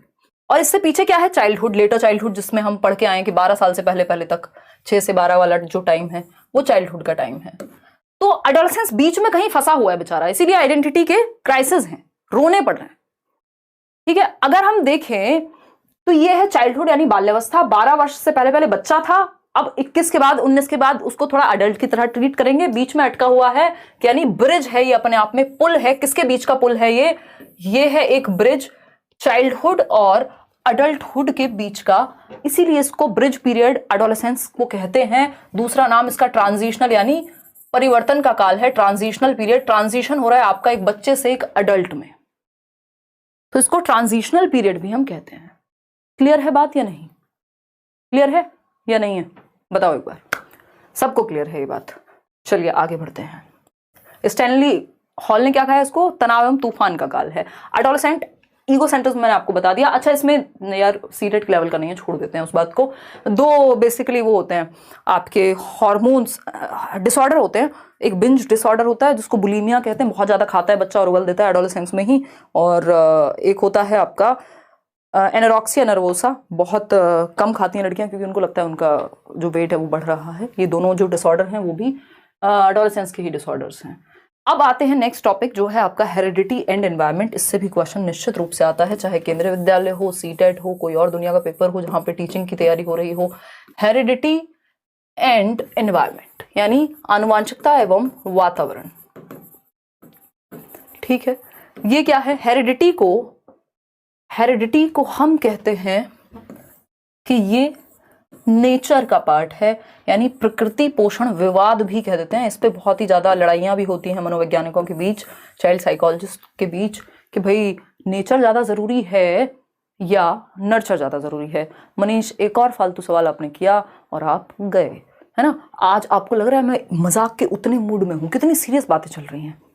हम यहाँ एरिक्सन डिस्कस कर रहे हैं, हम यहाँ ऐसे ऐसे लोगों को डिस्कस कर रहे हैं जिन्होंने दुनिया बदल दी पढ़ाई की, दुनिया मनोविज्ञान में और बच्चों के विकास में, चाइल्ड डेवलपमेंट में, सब पलट के रख दिया। और आप लगे हैं शादी कब करेंगे, हैं? मेरी शादी से दुनिया रुकी हुई है जैसे, हैं? चलो आओ फटाफट इधर आ जाओ, पढ़ लो, इतनी रात को लगे हुए हो। प्रकृति यानी नेचर, जिसको हेरिडिटी आनुवंशिकता कहते हैं। नेचर मतलब जो आपको मिल चुका है, आप इसको कह लीजिए नेचर से मिला है या आपके जीन्स से, जेनेटिक मेकअप से मिला है, जिसमें बदलाव संभव नहीं है, स्टैटिक है, ये स्थिर है, ऐसा नहीं हो सकता। आपकी आंखों का रंग आपको आज काला मिला है, कल आप उसको कुछ और बना लें। ठीक है ना। तो स्थिर है, फिक्स्ड है एक तरह से अगर देखा जाए, बहुत रेयर चेंजेस आते हैं, वो भी जनरेशन बाय जनरेशन। नर्चर की अगर हम बात करें तो इसको पोषण कहते हैं, कि जो नर्चर, पोषण कहां से मिलेगा, खाना पीना माहौल जो भी है वो एनवायरमेंट से मिलेगा। तो नर्चर का मतलब एनवायरमेंट यानी वातावरण हो गया। ठीक है जी बात। वातावरण एक डायनामिक फैक्टर है, परिवर्तनशील है। आज आप गांव में रहते हैं, कल आप शहर में जा सकते हैं, कल आप शहर में रहेंगे, परसों गांव में जा सकते हैं, और गांव से अमेरिका जा सकते हैं, अमेरिका से रूस, रूस से जहां चाहें घूम सकते हैं पूरी दुनिया, और फिर वापस से गांव आ सकते हैं। तो ये क्या हुआ, डायनामिज्म है, परिवर्तन है। जैसे डेवलपमेंट भी क्या, एक चेंज की प्रोसेस है। ठीक है ना। बहुत बढ़िया, ऑल द बेस्ट साक्षी और आपकी दोनों सहेलियां अर्चना और लक्ष्मी, है ना। पढ़ लो अब, आ जाओ, ऑल द बेस्ट। अरे आप लोग बढ़िया करके आओगे, इतनी मेहनत क्यों चल रही है। तो लेकिन अब आपके बस का अगर पढ़ना नहीं है टिक करके तो प्रॉब्लम है, अदरवाइज अगर जो लोग पढ़ सकते हैं, ऑफ कोर्स आप लोग पढ़ ही सकते हैं, तभी रुके हुए हैं, तो फिर उस स्थिति में कुछ नहीं कर सकते। तो प्रकृति यानी हेरिडिटी यानी नेचर, इसमें परिवर्तन उतना संभव नहीं है, जेनेटिक है। वही पोषण की अगर हम बात करते हैं तो ये एनवायरमेंट यानी डायनेमिक है, परिवर्तनशील है, परिवर्तन आप आसानी से एनवायरमेंट में कर सकते हैं। अब कई लोग कहते हैं हेरिडिटी ज्यादा इंपॉर्टेंट है यानी नेचर ज्यादा इंपॉर्टेंट है, कई लोग कहते हैं नर्चर ज्यादा इंपॉर्टेंट है यानी पोषण ज्यादा इंपॉर्टेंट है, एनवायरमेंट ज्यादा इंपॉर्टेंट है। देखिए अगर हेरिडिटी नहीं होगी तो एनवायरमेंट कितना भी अच्छा दे लीजिए, मान लीजिए एक बच्चे का बिल्कुल बुद्धि लब्धि एकदम इडियट वाली है, मतलब उसका जो है मानसिक विकास बिल्कुल रिटार्डेड है, तो एनवायरमेंट बहुत अच्छा देके भी बहुत ज्यादा परिवर्तन नहीं आ जाएगा। और अगर मान लीजिए हेरिडिटी बहुत अच्छी है और एनवायरमेंट एकदम खराब मिल गया, तो जिसको साइंटिस्ट बनना था वो चोर या टेररिस्ट भी बन सकता है। तो ये क्या हुआ, दोनों ही चीजें महत्वपूर्ण हो गई। ठीक, तो हम ये कहेंगे नेचर और नर्चर की जब हम बात कर रहे हैं तो दोनों ही महत्वपूर्ण हैं। नेचर और नर्चर की डिबेट में आपको दोनों के साथ रहना है। कुछ पक्षों में नेचर ज्यादा प्रभावी हो जाता है यानी हेरिडिटी, जैसे आपकी आंखों का रंग, आपकी बालों का रंग, आपका बॉडी टाइप, आपकी हाइट, ये सब हेरिडिटी से ज्यादा प्रभावित होती हैं। और आपका जो एजुकेशन है, न्यूट्रिशन है, ये एनवायरमेंट से, ट्रेनिंग है, वो एनवायरमेंट से ज्यादा प्रभावित होती है। तो डेवलपमेंट क्या है, प्रोडक्ट है। डेवलपमेंट क्या है, वुडवर्थ कहते हैं दोनों ही महत्वपूर्ण है विकास में, चाहे वो हेरिडिटी हो चाहे वो एनवायरमेंट हो, दोनों का गुणनफल है विकास। लेकिन याद रखिएगा गुणनफल है, एडिशन नहीं है, एडिटिव नहीं होते। ये पेपर में पूछा जा चुका है और ये अलग अलग लेवल्स के तरीके से भी पूछा जाता है। एडिटिव नहीं होते यानी योग नहीं हो सकता हेरिडिटी और एनवायरमेंट का। हेरिडिटी प्लस एनवायरमेंट बराबर डेवलपमेंट नहीं होता, ये क्रॉस लगा लीजिएगा इस चीज पे। हेरिडिटी इनटू एनवायरमेंट होगा, हेरिडिटी की गुणा होती है एनवायरमेंट के साथ, दोनों क्या करते हैं, प्रतिक्रिया करते हैं, आपस में इंटरेक्शन होता है हेरिडिटी और एनवायरमेंट का, और तब जाकर के विकास होगा। तो डेवलपमेंट बराबर हेरिडिटी इनटू एनवायरमेंट। अब इसमें ऐसा नहीं कि 50% रोल जो है हेरिडिटी का है, 50% एनवायरमेंट का है। अगर ऐसा होता तो फिर ये एडिटिव हो जाते, इनमें योग संभव था, फिर तो 50% हेरिडिटी 50% एनवायरमेंट बन गई चाय। ऐसा थोड़ी है, कॉम्प्लेक्स इंटरप्ले है, जटिल पारस्परिक क्रिया है। कुछ क्षेत्र में हेरिडिटी बहुत ज्यादा प्रभावी हो जाती है, कुछ में एनवायरमेंट ज्यादा प्रभावी हो जाता है। ठीक है ना। अगर आप एजुकेशन की बात कर रहे हैं तो फिर एनवायरमेंट मैटर ज्यादा करेगा।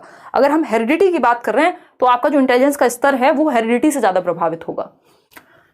हेरिडिटी क्या है, फिक्स्ड है, स्टैटिक है, स्थायी है। एनवायरमेंट डायनेमिक और चेंजेबल है यानी परिवर्तनशील है। Heredity can be best viewed, हम हेरिडिटी को देख सकते हैं जो एक रेंज सेट करती है। हेरिडिटी एक बेस तैयार कर देती है, केवीएस में पूछा जा चुका है। क्या है, हेरिडिटी एक बेस तैयार कर देती है, डेवलपमेंट के लिए एक आधार प्रदान कर देती है। हेरिडिटी क्या है, अब हम ये पढ़ेंगे थोड़ा सा। हेरिडिटी लोअर लिमिट और अपर लिमिट सेट कर देती है डेवलपमेंट के लिए, बीच में आप एनवायरमेंट की वजह से खेलते रहते हैं, है ना। तो एक लिमिट तय करने में या बेस देने का काम करती है हेरिडिटी। अगर आप हेरिडिटरी बिल्कुल ही ठीक स्थिति में नहीं है, मानसिक विकास आपका बिल्कुल ही जड़ बुद्धि है, तो उस स्थिति में बहुत ही मुश्किल है कि आपको कितना भी अच्छा एनवायरनमेंट देके गिफ्टेड बना दिया जाए, वो फिर पॉसिबिलिटी नहीं हो पाएगी। ठीक है। लेकिन हाँ, ज्यादातर लोगों का आईक्यू एवरेज होता है, तो इसलिए आप इसमें अपनी असफलताओं का जो ठीक रहा है वो खुद पे फोड़िएगा। ये मत कहिएगा हमें तो हेरिडिटी से अच्छी इंटेलिजेंस नहीं मिली थी। ज्यादातर दुनिया सिर्फ 2% लोग हैं जो जीनियस हैं और 2% लोग से भी कम हैं जो एकदम इडियट हैं, बाकी सब एवरेज में ही हैं। More than 50% population average IQ रखती है। आईक्यू